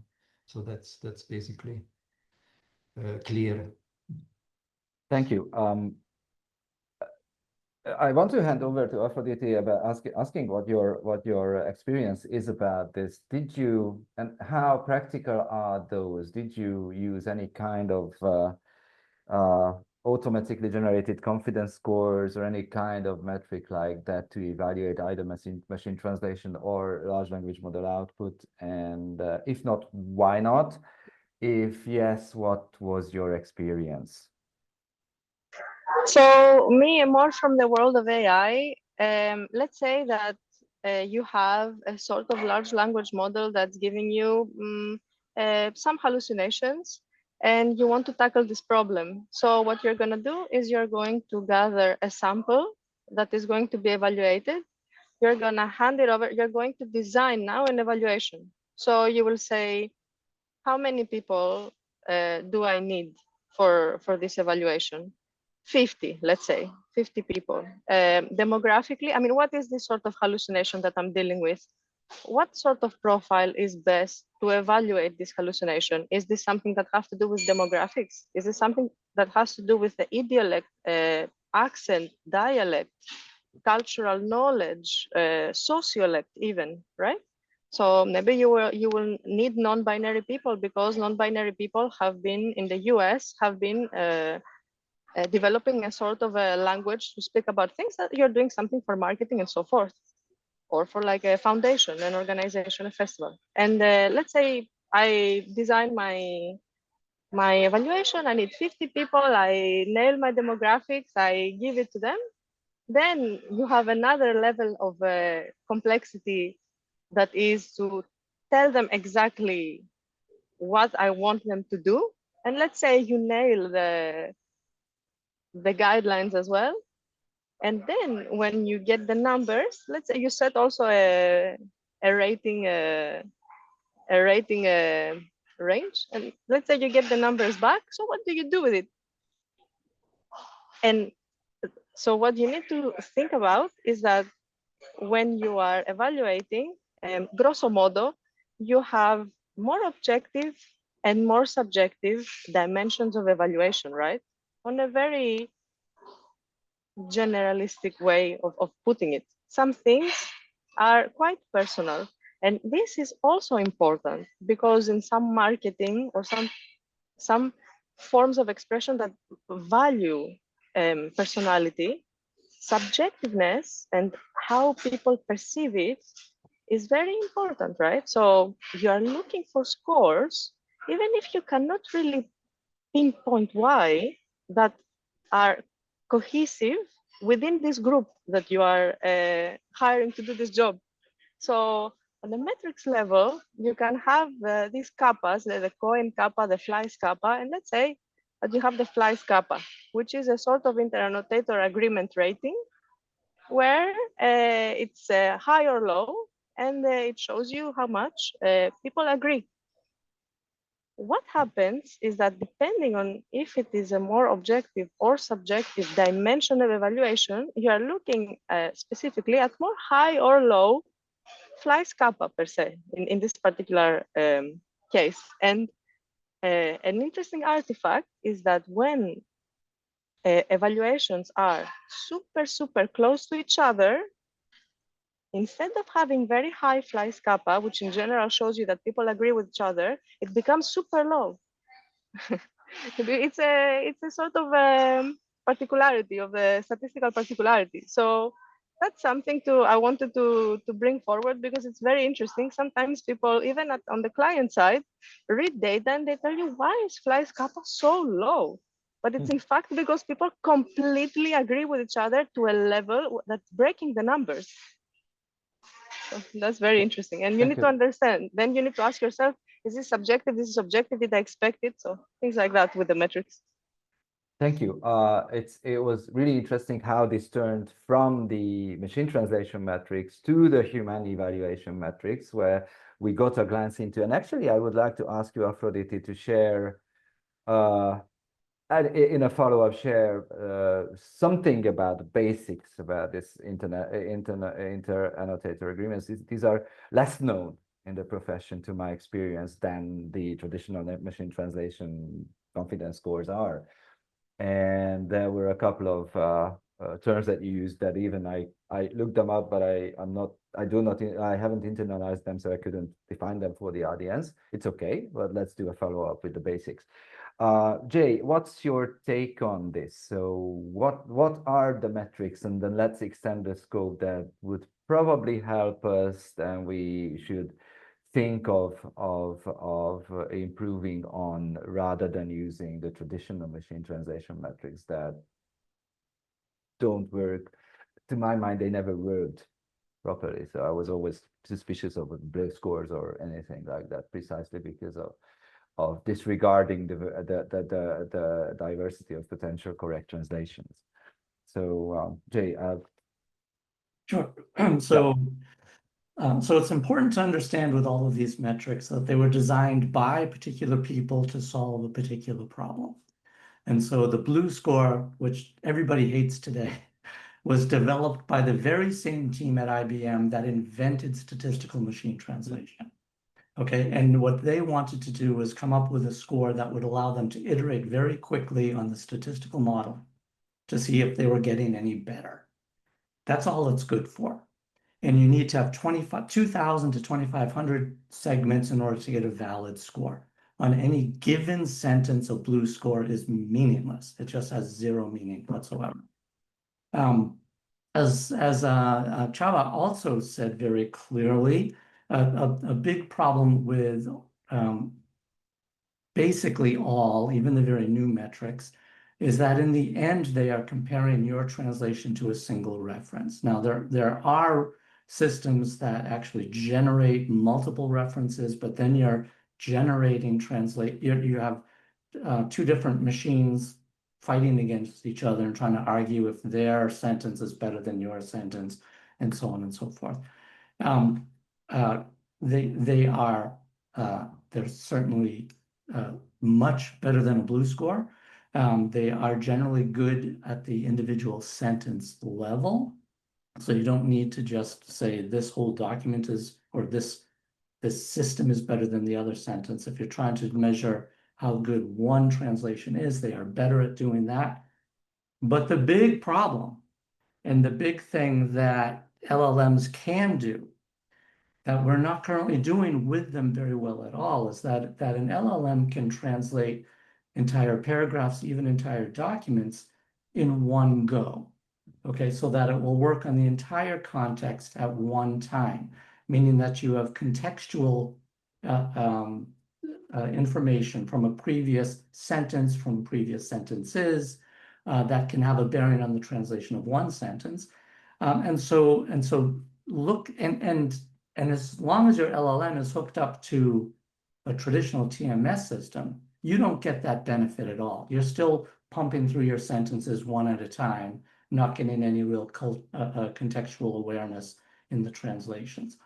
And so as long as you're using the LLM to translate the way most TMS systems are currently set up, then using a COMET score, COMET is one of the big metrics today, is probably the best score to use. However, as soon as you start putting in whole paragraphs or even whole documents and having them translated and you have to understand, it works on the entire thing at once, right? It's not going through saying, okay, translate sentence 1, translate sentence 2. It's going through and it's working on the whole thing at once. So it becomes much more like evaluating literary translation, where literary translators generally work on the paragraph level, where they're trying to get across the feel of an entire paragraph. And LLMs can do that, but we have no system set up right now to look at more than a single sentence level for evaluation. Okay, so and that's a substantial issue that we have to work on. And I should premise all of these comments with, to my knowledge, because things are changing so quickly.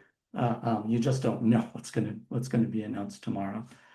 Nevertheless, this idea of contextually enriched translation, which is really important for pronoun antecedents, anything like that. So you have the word cat mentioned in one sentence and the word it in the next sentence, and you have to determine if you're going into French, is this a masculine or is this a feminine noun? You can do that with LLMs. You can't do that with a sentence-by-sentence machine translation system. And so if a sentence had the French she as opposed to he for the word cat, which would be wrong, you wouldn't have any indication of that with our current methods of evaluating. So I'm not actually answering your question, Balázs, because there's so much, as I started off saying, we have to understand how we're using these systems in order to create testing for the systems. And then secondly, we're still just learning how to use these systems, right? So I was just last week, I was in France at a medical translator conference where there was a really great seminar given on how translators can use LLMs to do everything basically but translate, right? And they're hugely valuable. But doing that is a whole other set of problems on evaluation. So the evaluation problem remains. It's something that as you hook up one LLM to another, might get better and better, but you're basically, to use a great English idiom, you're kicking the can down the road. You're just You're deciding to push the problem off into the future and just let the next thing work on it, or the next thing work on it, and so on and so forth. It can get better and better so that the problems get smaller and smaller, but in theory, it can also go the other way, right? In theory, your problems can expand and not contract as you move further down those lines. Thank you, Jay. We need to wrap up in just a few minutes now. Okay. Excuse me? No, I would just have a quick remark on this problem of context in evaluation. So, I mean, human evaluation has long been done looking at context. I mean, taking this WMT competitions that I mentioned before. But there's been already, fortunately, some efforts actually to improve on the correlation of or a correlation between automatic and metrics and human evaluation by providing actually larger context in the form of a sliding window.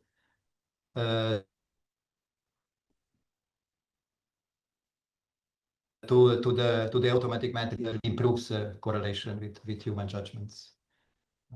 So yeah, just a note. Thank you.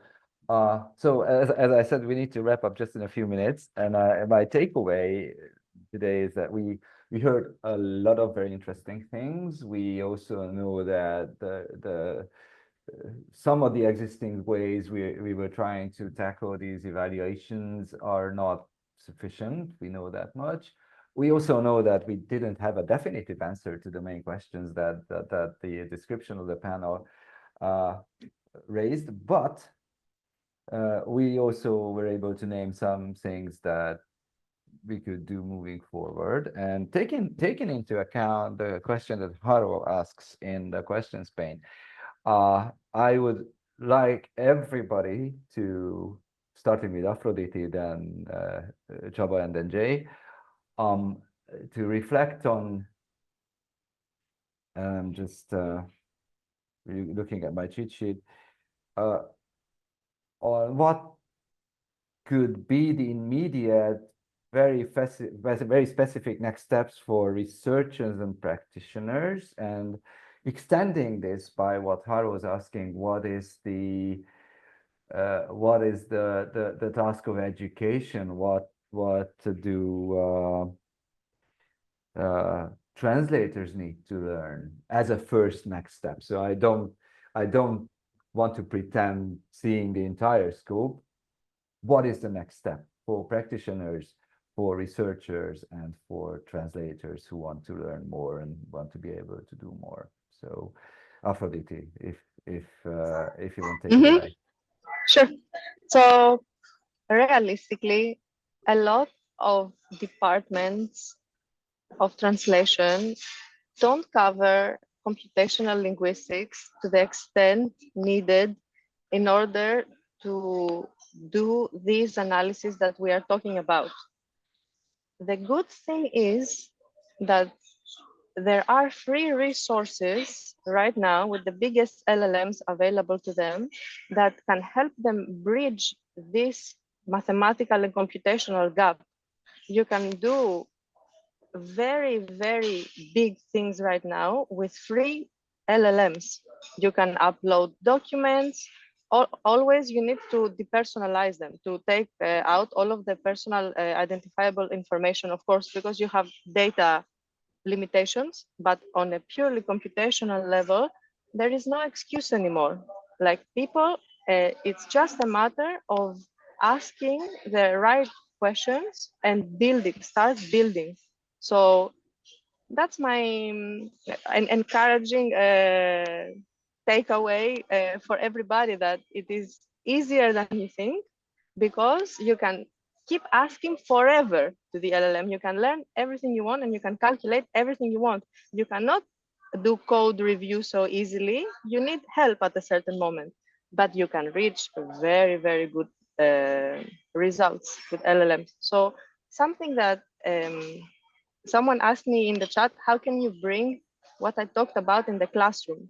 So I will give you a small project to teach.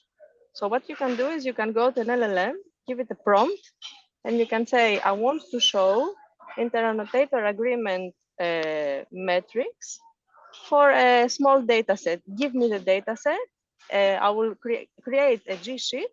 In one tab, put a small data set that the LLM is going to create for you. It doesn't have to be more than 100 rows. To the next tab, you're going to put your dashboard, which is going to calculate with a script. It is going to give you everything, all the steps. You're going to put a script there. It's going to connect to your other tab, and it's going to give you all the numbers. And then you will have your test case, and you will show the students what I said before, that you can have a very low, for example, flies kappa, but that doesn't mean that the data is bad. It means that it's actually super good. So by asking the LLM questions about these metrics, you can create very fast test cases to show to the students on how we do more quantitative evaluations. So that's one thing. And something that in the business we can start doing super fast with LLMs to help us a little bit see what's happening about the quality of these outputs is run, as I said before, original segments. I mean, the whole document. You can put it there. You can put perhaps the post-editor version, and then the reviser, the last person that checks it, that runs the QA. You will have 3 documents. You can put them on an LLM and ask, give me the main error categories, who is the person that is doing the most mistakes of this sort, and start running analytics to see a little bit behind the decisions made on the documents. So start looking into your documents with an LLM. They can do it. Yeah, thank you. I've been advocating for this kind of research even before LLMs, which is to calculate Levenshtein distances and make statistics out of it. Anyhow, we are running out of time. Very quick last words from Csaba and Jay. Take it away, Csaba first and then Jay. I don't know, I'm just looking at the chat, and then our message might have been a bit misunderstood. So we are not saying that so this kind of system and are replacements. They are treated, and I would also say that, or tend to believe that. So the task of a highly qualified translation will not disappear, but it will be more complex, and we'll have to be efficient, and we need highly trained translation experts in many stages of these workflows, whether they are fully automated or we have humans in the loop, or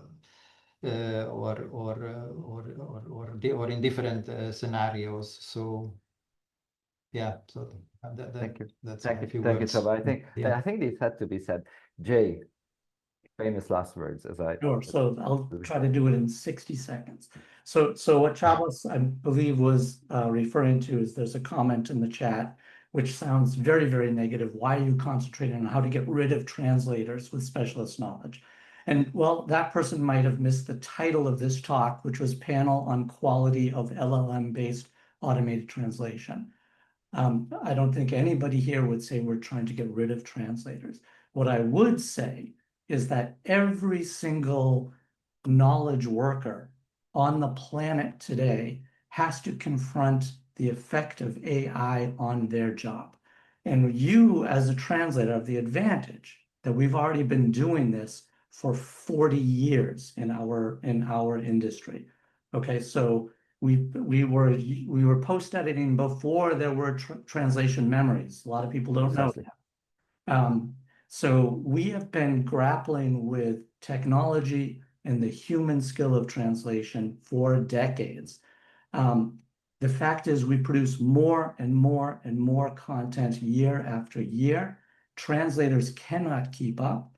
Much, much more content is now translated automatically than it is by professional translators. There's no comparison in the numbers there.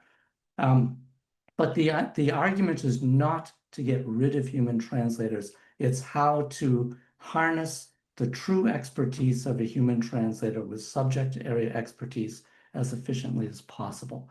and then using these technologies in the best possible way. So to answer the question, how to move forward, every translator has to imagine what they want to be doing in the future, has to understand that we have a convergence of technology and human knowledge, and has to be able to work towards that place where they're able to use these technologies to be more efficient at what they do. Thank you very much. Thank you, Jay. I couldn't have said it better myself, so I will skip any last words that I might have said because there's no need at this point. I'd like to from my heart thank the panelists, Afroditi, Csaba, and Jay. I think we had a really good conversation, and the reason this was a bit unstructured or rambling at a time is that the subject is so huge and there's so much to unpack that there will definitely be follow-ups to that. There will be sessions at TEF about education, how education can be more relevant to the technology and business realities that we are facing, and many other topics. And so again, thank you very much. I'd like to thank the entire audience to listen in, and I hope that some new ideas came to you that you will be able to use in your professional life further on. Thank you very much, and hopefully see you at TEF. And with me on screen, I have Diego CRESCERI, member of DG Translation's Language Industry Expert Group and CEO and founder of Creative Words. Diego, welcome back to the TEF universe. Thank you, Anna. Glad to be here. Thank you very much. Or maybe it's TEF-verse, that is the right terminology. Anyway, in March, we organized a Translating Europe workshop where we presented the trends, expectations, and concerns of the European language industry, which was based on the ELLIS survey 2025. And for those of you in the audience who gave your input to that survey, a big thank you. It's very valuable to get those insights. Diego, could you remind us of what the ELLIS service told us back then about the language industry and what has happened since it was published in March? A lot, I imagine. Yeah, it seems like 10 years ago already. Well, what happened? The ELLIS survey offered a very candid look, this is what it's for, I guess, of the language service industry. And it was all about the industry evolving, especially, of course, AI was the hottest topic there, automation, and not just that, also economic uncertainty. The results were cautious, I would say. People were quite pessimistic. For instance, first time in the ELLIS industry story, most language service companies expected a decline, if you talk about expectations, a decline in their business and in the market overall. I guess you are not surprised by this. There was a keyword that was used, it's slippery slope. So something really probably you cannot control also. Why? Well, investments, no investments basically, investment going down.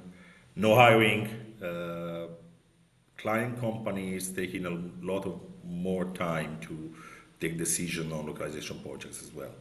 I was taking care of the LSP side mostly, but also freelance professionals were also feeling this pressure.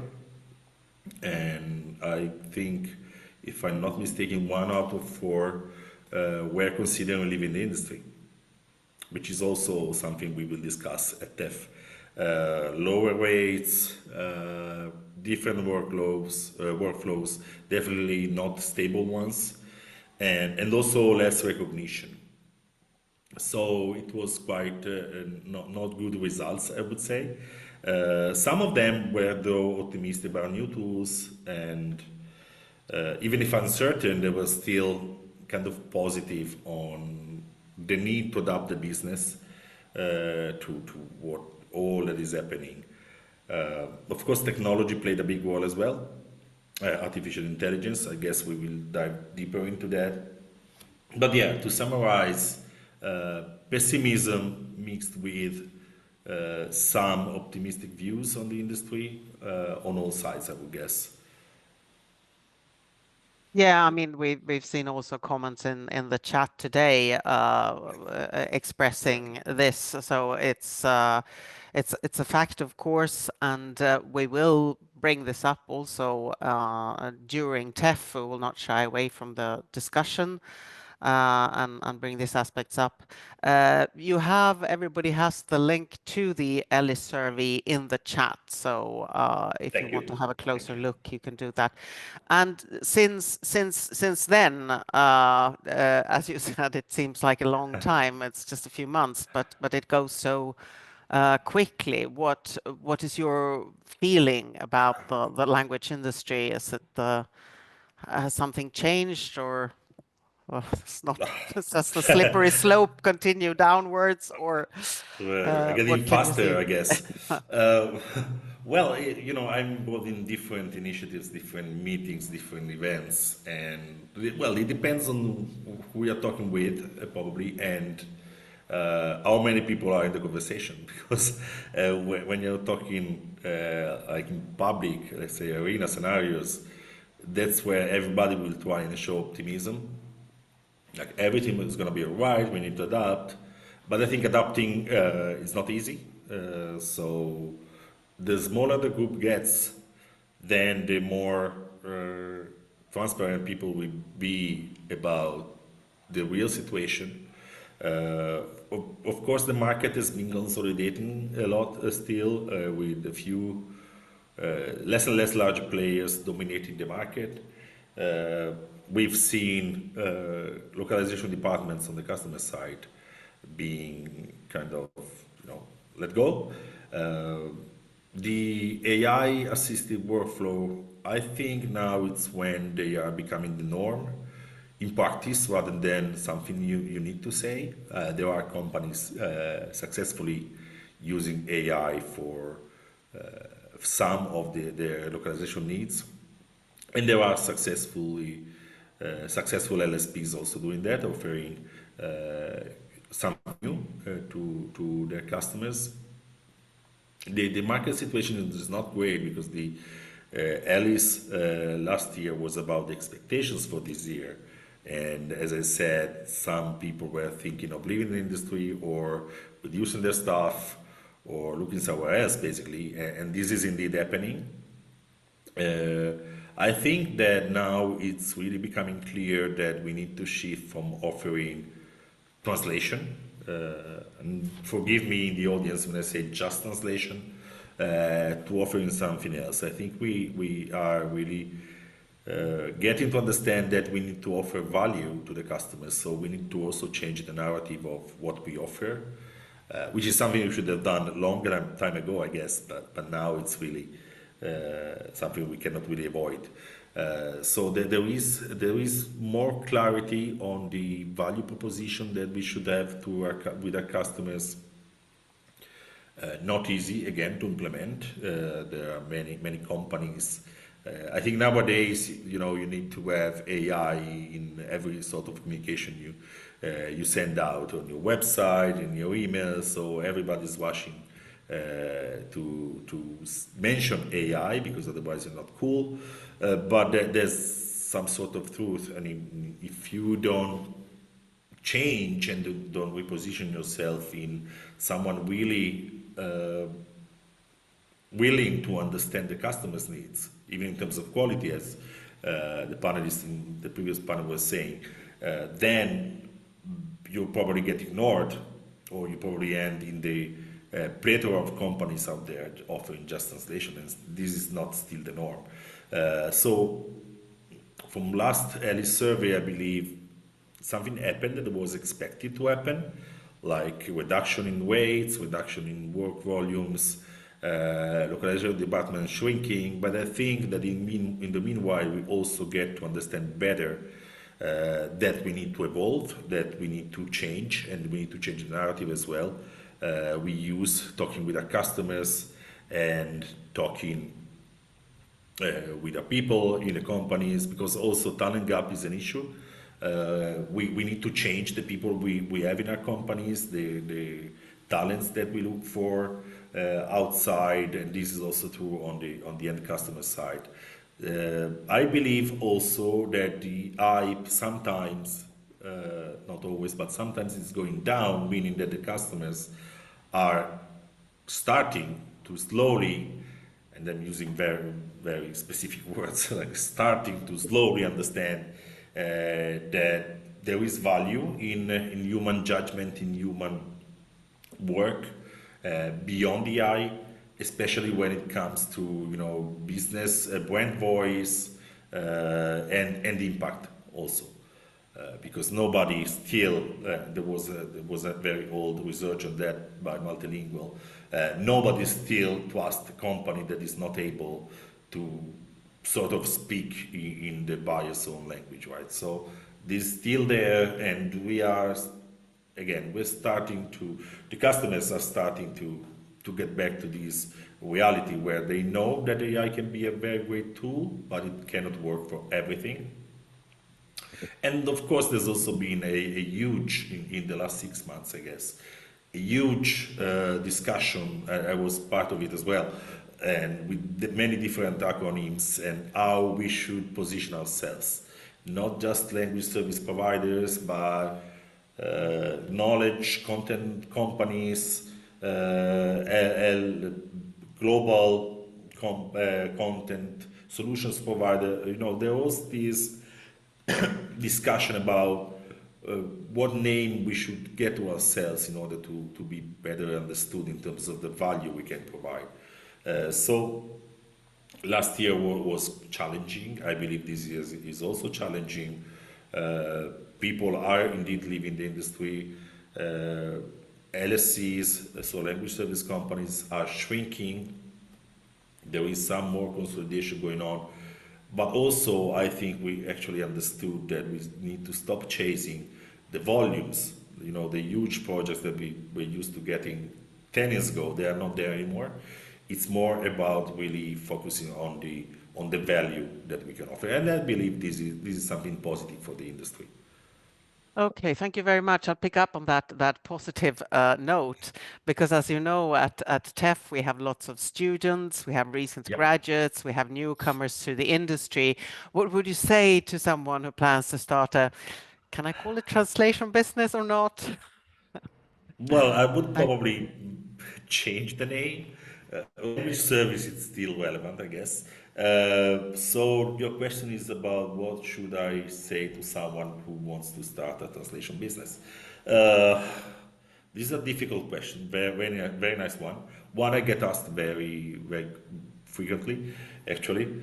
Well, as you kind of said, I would first start by saying that you should offer more than translation. Translation in the minds of everybody, let's say the common people, everyone in the world, is something that is already done by the machines. I was stopped in a parking lot once by someone, a friend of mine, asking, okay, now there's AI, what are you going to do with your business? So everybody thinks that translation is gone to machine. Of course, this is partially true. It's not true, but we need to, again, change the wording as well, probably. Translation and language work is really about connection. It's about language access. It's about understanding. It's about increased sales. It's really much, much more than just translation. Short answer is yes. I would suggest to start a business in language, in translation. This is a very exciting moment, actually, to start it, provided that you just don't offer translation. I think the market is evolving really fast, so there are opportunities. Of course, we have also new entrants, because every tech company is trying to sell what we've been doing for years. We are in an era where technology, content, so content is wider than translation, and communication really come together with AI, with technology, with automation. So we need to be ready. Everybody who's willing to enter this industry needs to be ready to offer also something else on top of translation, at least. I'm thinking AI, I'm thinking UX writing, I think content design, language consulting in a broad way. So yes, let's get into the industry. Very fascinating moment, provided that you are not sticking to what the industry has been doing for many, many years. You need to find your own niche. I wouldn't suggest anybody to start a generic LSP or a generic business, even on the freelancer side. If you are entering the market now, you need to be very specific on the verticals you are focusing on, the domain, the client type. So if you are thinking of getting in the industry and offer everything to everybody, then probably you're not going to succeed, or it will be very difficult. You need to be ready to, and this is true for quality, this is true for everything, you need to be ready to really listen to your customer needs. My customers nowadays rarely come to me asking just for translation. They ask for many different things, and translation is just part of it, you know. So it's been always a service industry. We need to become more consultants rather than executors, which is also, I think it's funnier. I mean, it's more interesting. And of course, if you need to do all of that I've been saying, it's not gonna be easy if you're just starting. I remember when I was starting, the temptation you get is I should offer everything, I should get all kind of work.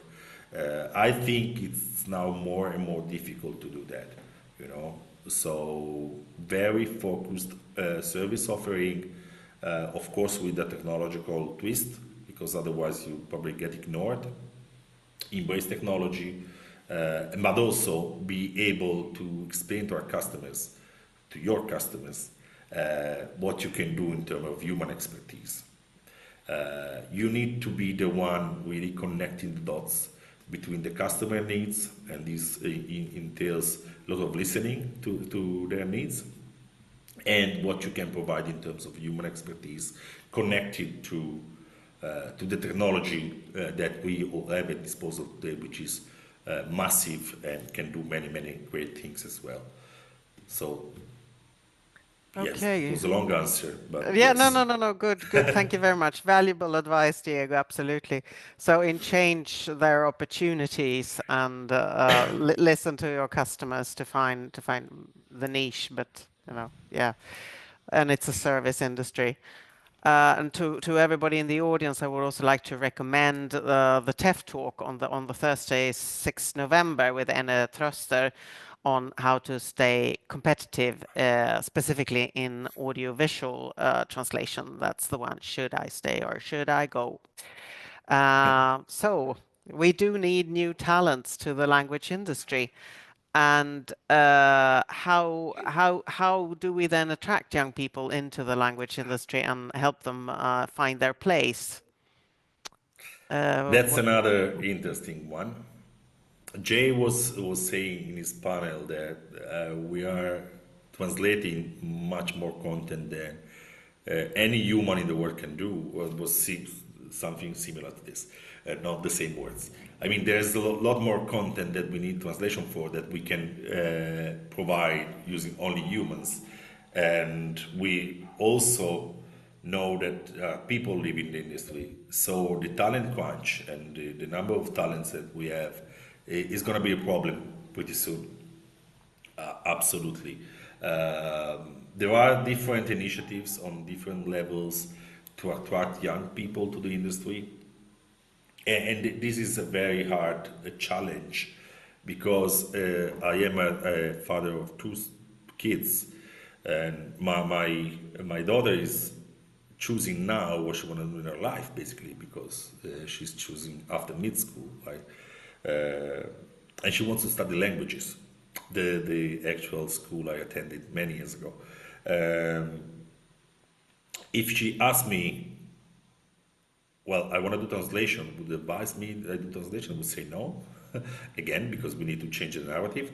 But going back to the how do we attract people? For instance, there's a visibility campaign of the European Commission in cooperation with EU-ATC and our own group, the LEAN group, aimed at basically convincing both the students of high school students, this is when you actually choose what you want to do next at university, but also to their parents, because they are the one basically paying for the studies, you know, and the teachers as well. And I believe this is a very nice initiative, because they are the three stakeholders that you need to convince, basically.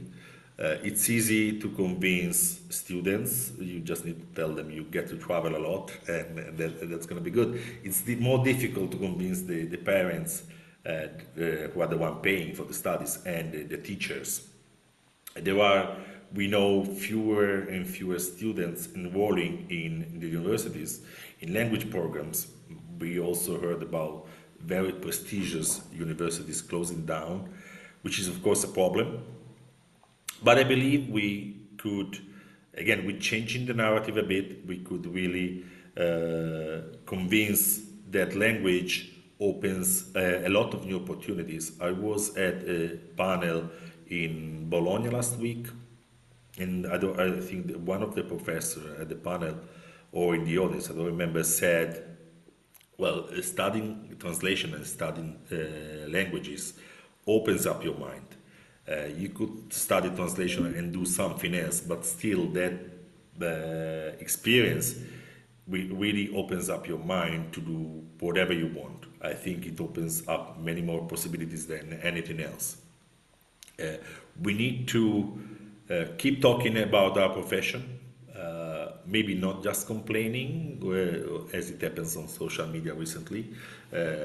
We need to really explain that what we do, we don't just do translation. We help our customers, our institutions, we help the schools get into much more than explaining that we just do translation. We break language barriers, old mantra that we've been saying a lot, but we also enable accessibility, for instance. We help business make a lot of money.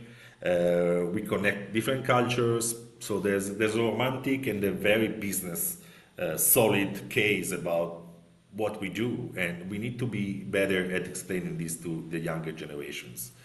So this is the message I believe we should bring to parents, we should bring to high school teachers and to the students as well, because it's there where you actually need to convince the people that to shape basically the career choices in that way. So language and translation studies, they really opens your mind. You can become a translation. It was my case, for instance. I studied translation then interpreting. I've never done translation nor interpreting. I just did 3 months of translation. So it can really open up different opportunities. You get to learn a lot of skills, analytical thinking, because this is what you need when you do translation. Intercultural awareness, this is something the engineers working on LLMs, they would never get it. You become adaptable, you improve your communication skills, and this is something you get when you study translation and languages. And again, it opens up many, many different doors. So I also, if you allow me, remind you about this visibility campaign, which I think is really, really interesting. There are other different initiatives around that, but it's really about talking about what we do in a transparent way, but not only on a pessimistic way. And the market is gone. It's on us to be able to do that. Yeah, thank you. Thanks for mentioning the EU-ATC visibility campaign. That can be also useful if there are anyone teachers out there, or if you know teachers and so on. That's a good thing to use. And in that context, I'd like to mention, of course, what we do, DG Translation, with the Juvenis Translatores translation competition. That's for high school students around 17. It's very close to my heart because I used to coordinate it.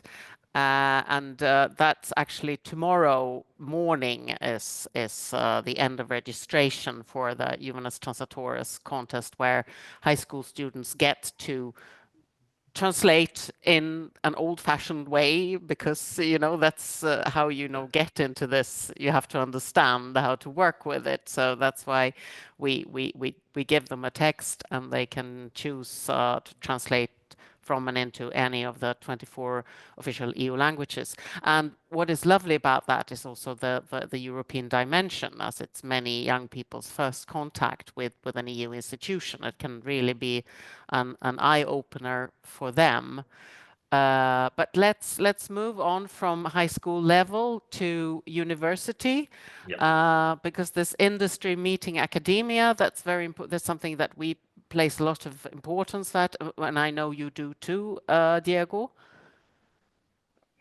Yes. Before getting into this, if I may, yes, I was involved a couple of years ago in the selection of EMT universities, and I was called as a lead expert group member. I was called upon choosing them based on their employability,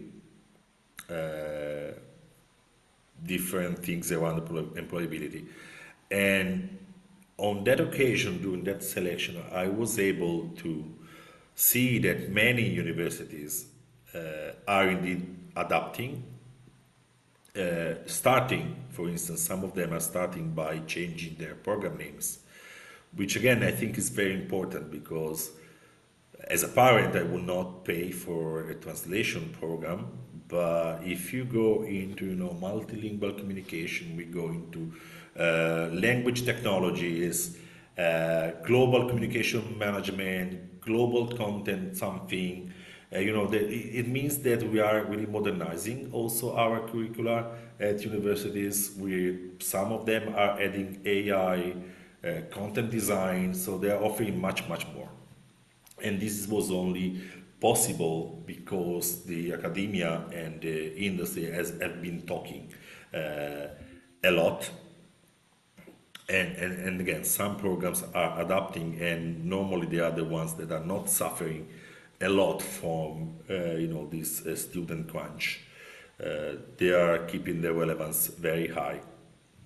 Going back to your question, yes, I believe that cooperation between academia and the industry is really important. I've been involved in different initiatives around that. I set my office in Genoa, close to my own university, because I always thought that this kind of cooperation is important. And I myself, I'm involved in 7 steering committees of 7 different universities in Italy and abroad. Occasionally you sleep? No, occasionally I work. Yeah, well, you need everything. But anyway, yeah. Sorry. Yeah. No, I mean this is probably the best part of my job, I think.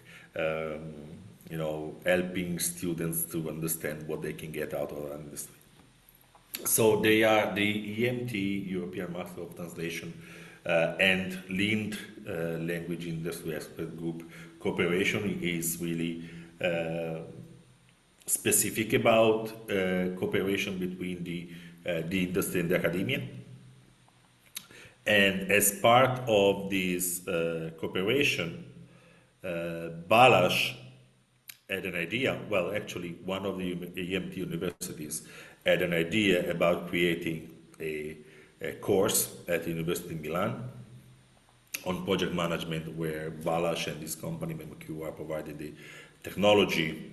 We've been providing some of the contents for the students, and it's called Enterprise Grade 101 Localization 101.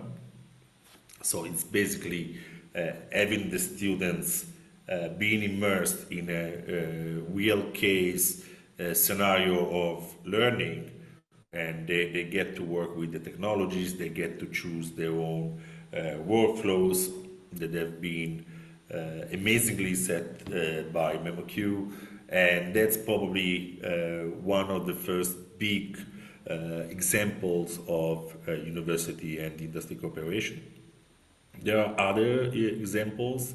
If you don't mind, I will mention the ones I'm involved in. I'm also cooperating with University in Leuven. I hope I'm pronouncing it correctly. In that case, the students have access to some of the contents of the project management training offered by ELIA, the European Language Industry Association, that I was part of till a couple of months ago, and ATC, which is the Association of Translation Companies in UK. Basically, the students, under the guidance of the professor, will watch the videos because the training was originally meant for being online. And what the professor does is he stops the video and he adds his own comments. And I think those videos being produced by professionals in the industry are very, very useful for the students because they get a really direct knowledge from the professionals that have contributed to that course. So this is another example of how the industry can contribute and the academia can work together with the industry. And there are other different initiatives around that.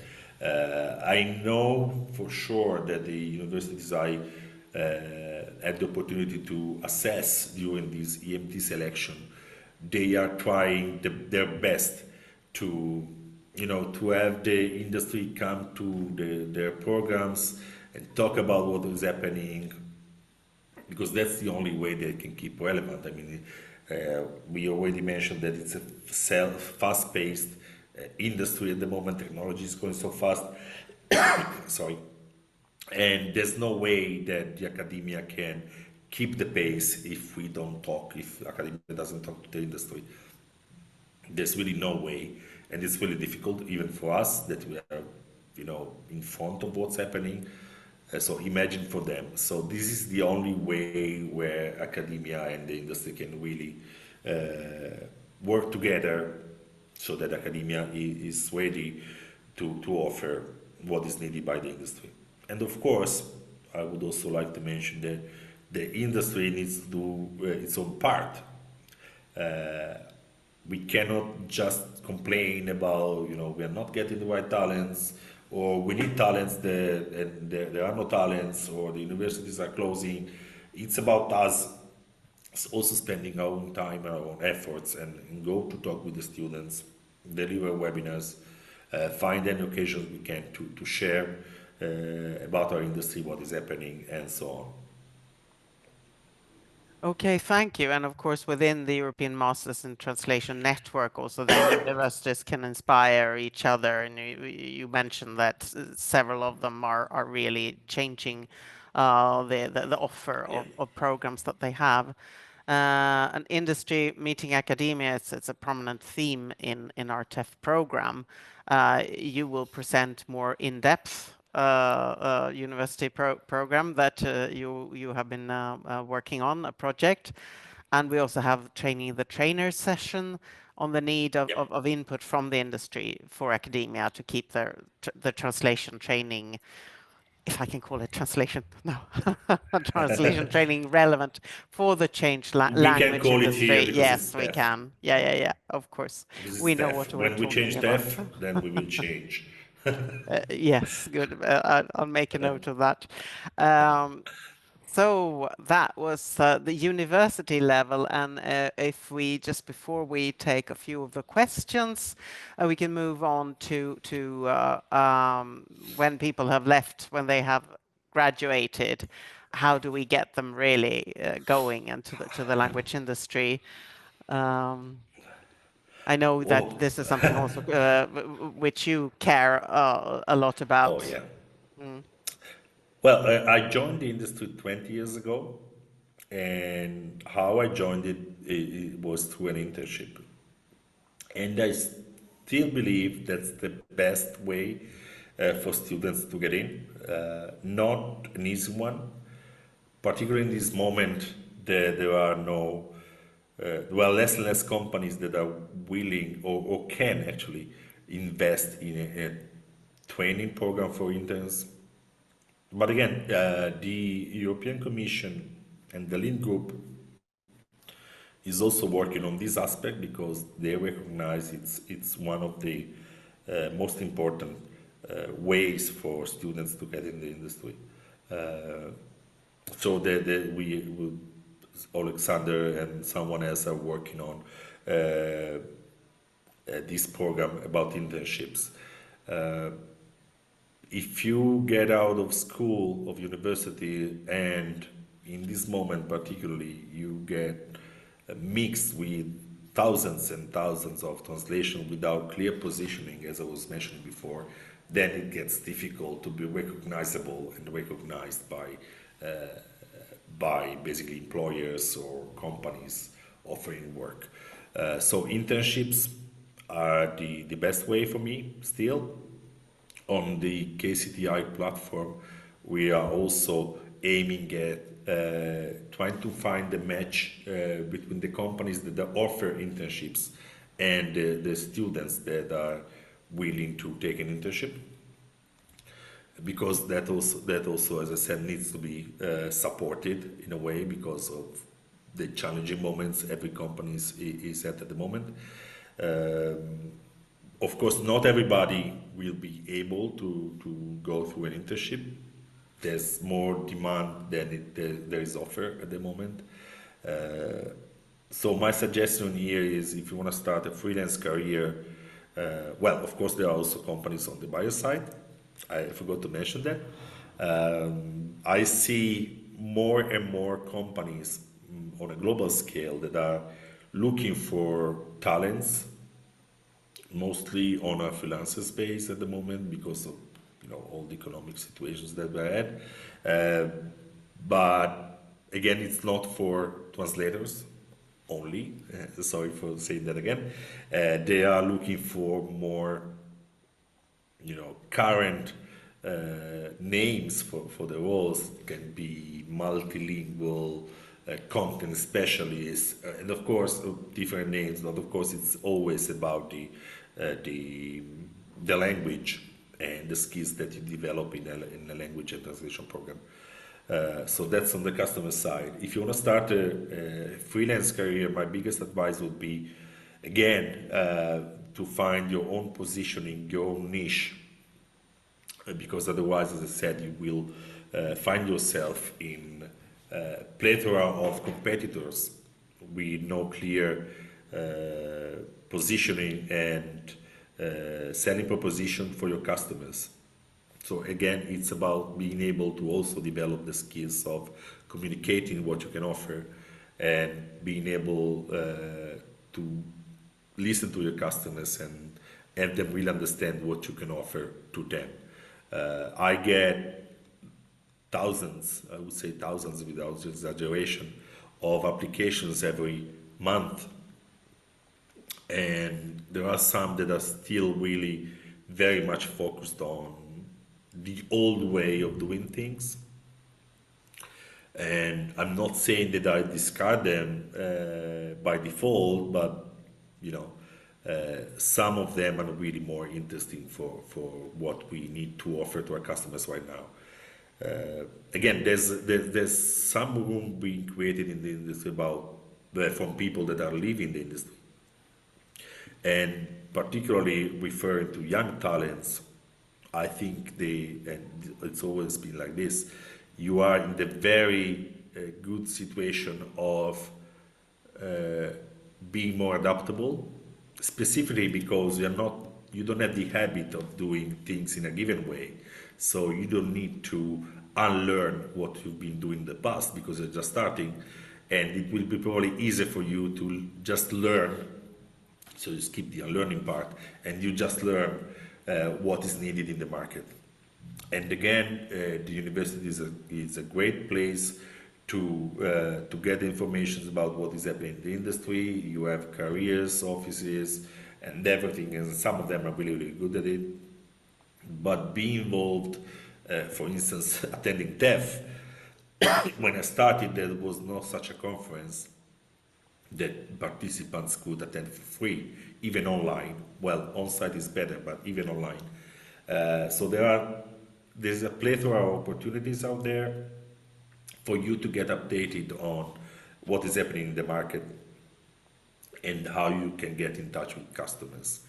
The youth panel, as I spotted in the chat a couple of minutes ago, is a clear demonstration that there is a future for the industry, there is a future for the students, sorry, I need some water, and there is opportunity for young talents coming into the industry. So it's an adapting market, but it's, I think, a safe market to be entering, very dynamic. I myself, not young, as a young person entering the industry because I've been there for 20 years. But I think there's something really exciting about what is happening. And sometimes at university you don't get to have a clear grasp of all the things you can do as a linguist, as a language specialist. Sorry. Yeah. But there's a lot of interesting stuff you can do. So be visible, be relevant, be curious, and I think there's a good future for you. Well, take initiative. I think it sounds like, if there's a void because people are leaving the industry, it can be filled, but it's filled with something new. That's that's what I hear from you. Yeah, and I'll just you mentioned the KCTI. Of course, we mentioned it before. It's a knowledge center for translation and interpretation that DD Translation runs together with a DD for interpretation. So you can have a look there. And also thank you for what your company, Creative Words. I know you have several interns, even though there are more, I understand. And you told me before when we prepared for this about some interesting examples of successful upskilling by interns. Oh yeah, again that's a great thing. I wish I could have more, but depending on where in the country you are in, there's a limited number of people you can take. Otherwise, I would have many more. I think we grew a lot because of internships as well. Yeah. No, I understand it's popular. You also received very high marks for fair work for platform workers a couple of years ago. So yes. And maybe we should go to some questions. See what we have here. Well, we have check in the chat. Yes, the Q&A. And if you put a question in the chat, please could we paste it into the Q&A because I won't be able to find it in the chat if there is something that you put in the other place. So we have Chris Durban. Yep. Who asks the following: given the immense range of skills and activities involved in what we now do, including mastery of tech tools, hasn't the time come to shift industry service providers away from per word pricing to hourly charges? Per word is so old-time factory widget production and definitely detracts from the intellectual service aspect of our activities. Well, when you said it was for quiz, I was expecting a smart question. I think, yes, absolutely. I think it's time that we change, again, the way we offer things to our customers, and this, of course, affects also the pricing model. Per word is very, very old-fashioned, and with AI, I mean, there's no way you can get below where we stand now with weights. So, I mean, we cannot pay, I don't know, 0.001 cents of euro per word. So this is where we need to shift the pricing model. Also because, again, we should be starting offering a value-based outcome rather than, we are translating X and X thousand of words in an hour, because now this is the expectations of the customers. So yes, absolutely, we should. When you go to the dentist, you don't pay for the time they spend. Sometimes they keep you there 1 minute and they charge you 200 euros. This is what we should be starting doing. Hourly rate is probably one of the ways to go. Ideally, I would say that we need to shift to something, even something else. like you want this translation done because you expect this to bring you X and X customers, then this is the value this translation has for you, so you pay me X. Completely disconnected from the amount of time that you spend on the translation or the number of words it has. This would be ideal, though I think it's going to take a lot more, but ideally that's the way. Thank you, Chris. Nice question.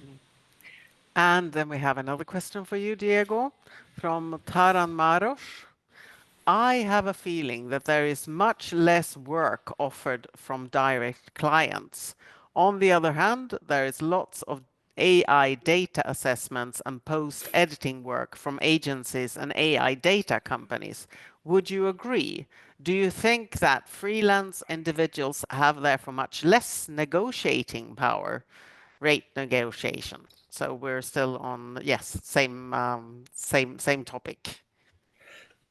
Same topics, yeah. Well, the feeling that there's a lot less work is true for us as well, for LSPs, and of course, as a consequence for freelancers as well.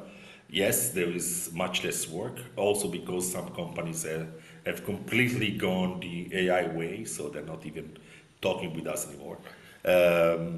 I think it's the same for LSPs. We are in the middle, we have your same concerns. We are losing our negotiation power, yes.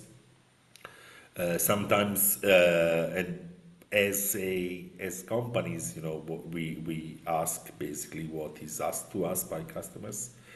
So we are affected by this as well.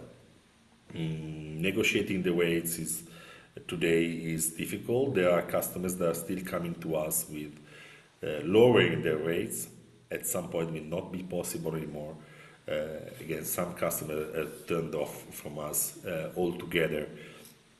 Yes, it's happening, but I see many freelancers that in the past were really against working with companies, with localization companies. Well, LSPs, localization service providers, they saw these decrease by end customers that are now turning to us to get work. Well, sometimes we don't have that work that freelancers are asking to us because we are also affected by this, unfortunately. Okay, and then we move to Haru, a question from Haru. Diego, have you come across resistance from universities to adjust their curricula to the new market, or do you see a general willingness to work with industry? That's an interesting one. I was laughing. It's very interesting. Well, lucky me, the universities of the AMT network, they're all very well recognized that they need to change, so there's no resistance there. But I have a story, and I will not mention any city, of a university that have been asking me for years. I think it's from the start of Creative Words, so it's almost 9 years, about what does the industry need. And I was doing my duty and tell them every single meeting that we had, and they never ever changed. So, and they're not part of the MT group for that matter. But yeah, there are some universities that are not either willing or capable of changing or of adapting. So general willingness to work with the industry, yes. But again, because I talk more with EMT universities, and this was part of our criteria to be there. Some universities are failing to do that, specifically because they have more of a research focus, I believe, and they need to work with the resources that they have, with the professors that they have, and they have no budget to organize any industry university connection. I don't know the reasons. I guess I mentioned some of them only. Yeah, but some of them are really not able. So I'm not sure they are resistant, but they're not able to adapt. But on the other side, there's a lot. There are many that are doing a really good job on that. Okay, thank you. And then we can return to what's really the topic of TEF this year, because Katarina Heidrich has a question. about quality. What would be your best approach or recommendation to help end clients, but much more agencies, understand when AI is not enough, but the human step still is crucial? Lately, and unfortunately, Katarina says, money seems to be more important than quality. Well, if I knew the answer to this question, would be in less troubles. No, it's difficult. It's a difficult conversation. Sometimes the only way for them to recognize that AI is not enough is for them to, crush their head to the wall and see that AI was not enough, because they have issues when using AI only. Those conversations are really difficult because, as you said, Katerina, money is always the biggest argument. So if AI can do that, why should I pay you? So the easiest one would be that they really recognize that the results they were expecting from AI, they were not enough. Again, if I had a very clear solution to this problem now, would be better for me as well. Those are the conversations that we need to have, though. We need to show them that with our language expertise, we are able to also maybe even use AI, but there's a lot of things we can do before AI is applied. I'm thinking prompt engineering, I'm thinking source, working on the source files. If we manage to talk with them and explain that even if they want to use AI, with our support, they can get better results than without us, then we are on the safe side. I mean, engineers alone without language experts are not able to make these systems work. And this is also why AI companies are hiring localization managers, because AI needs to be managed. It's not something that works by itself and gives good results by itself. This is where we need to get in and consult our customers to explain them where AI can work or not. Yeah, of course, there are still. Yeah, sorry.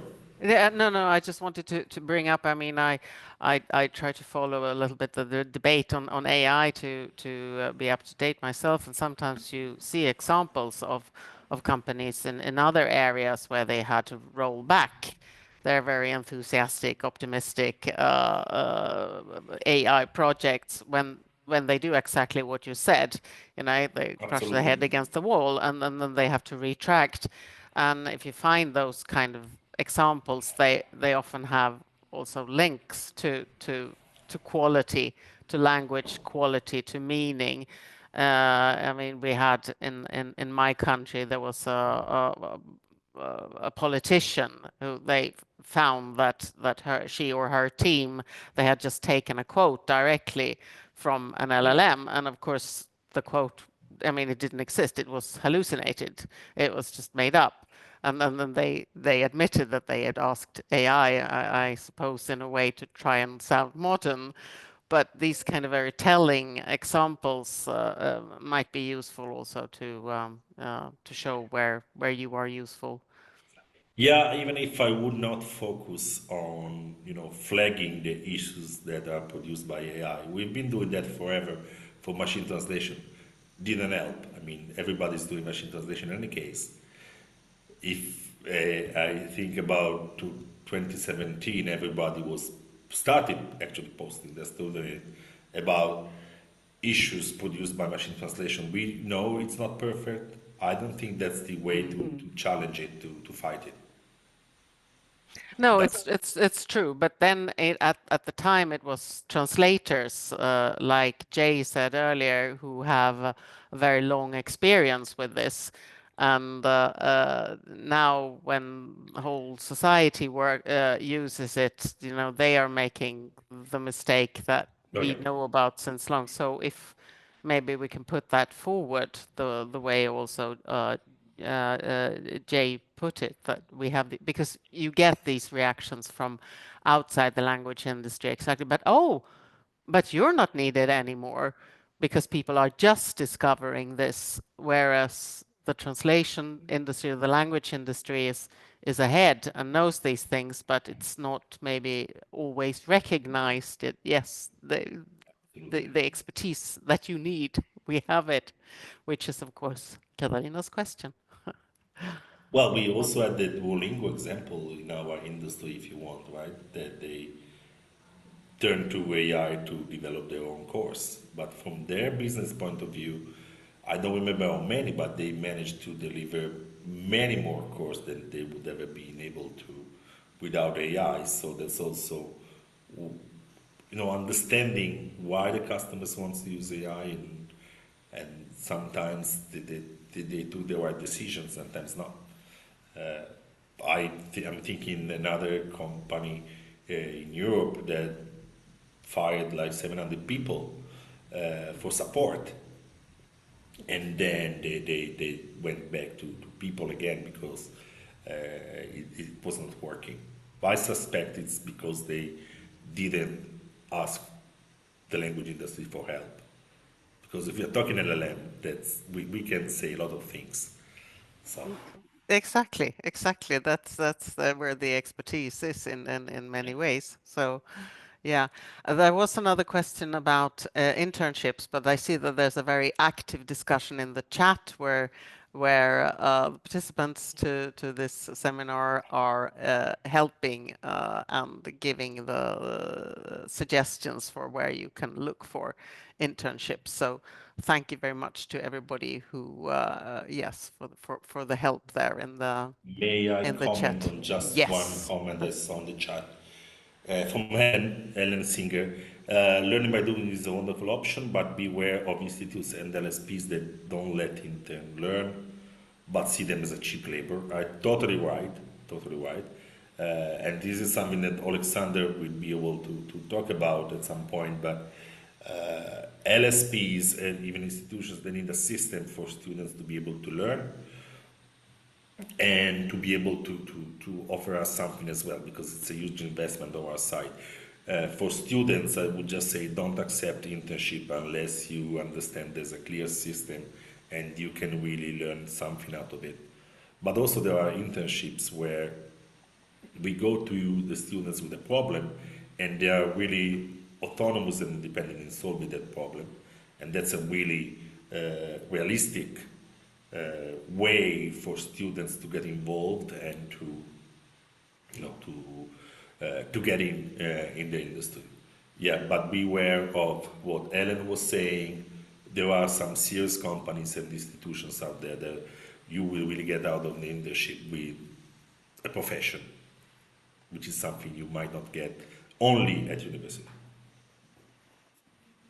Okay. Sorry, this is something close to my heart. Yes. Yeah. No. Thank you. We are out of questions in the Q&A, so I don't know if you have any other comment you would like to make, or if someone has something more to ask.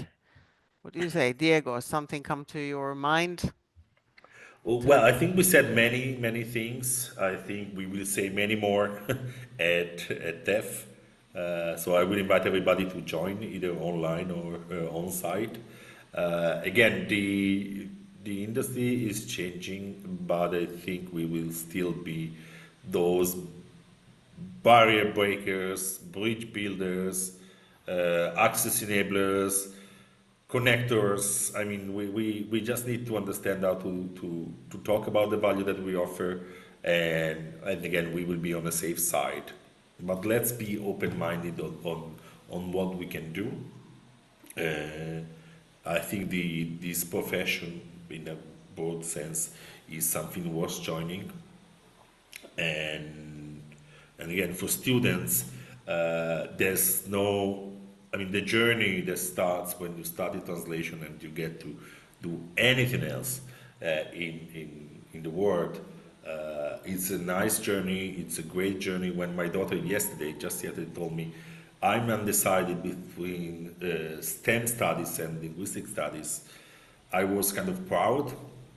STEM studies are probably 20 now, more than linguistic studies, but I'm kind of happy that it's at least she's undecided.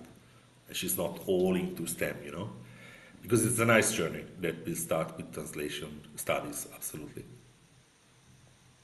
The best thing would be, of course, if you could combine it, but somehow. Well, as with any university program, I think you will need to add many more things on top of what you get in university. So maybe she will study languages and then add STEM, or the other way around, I guess.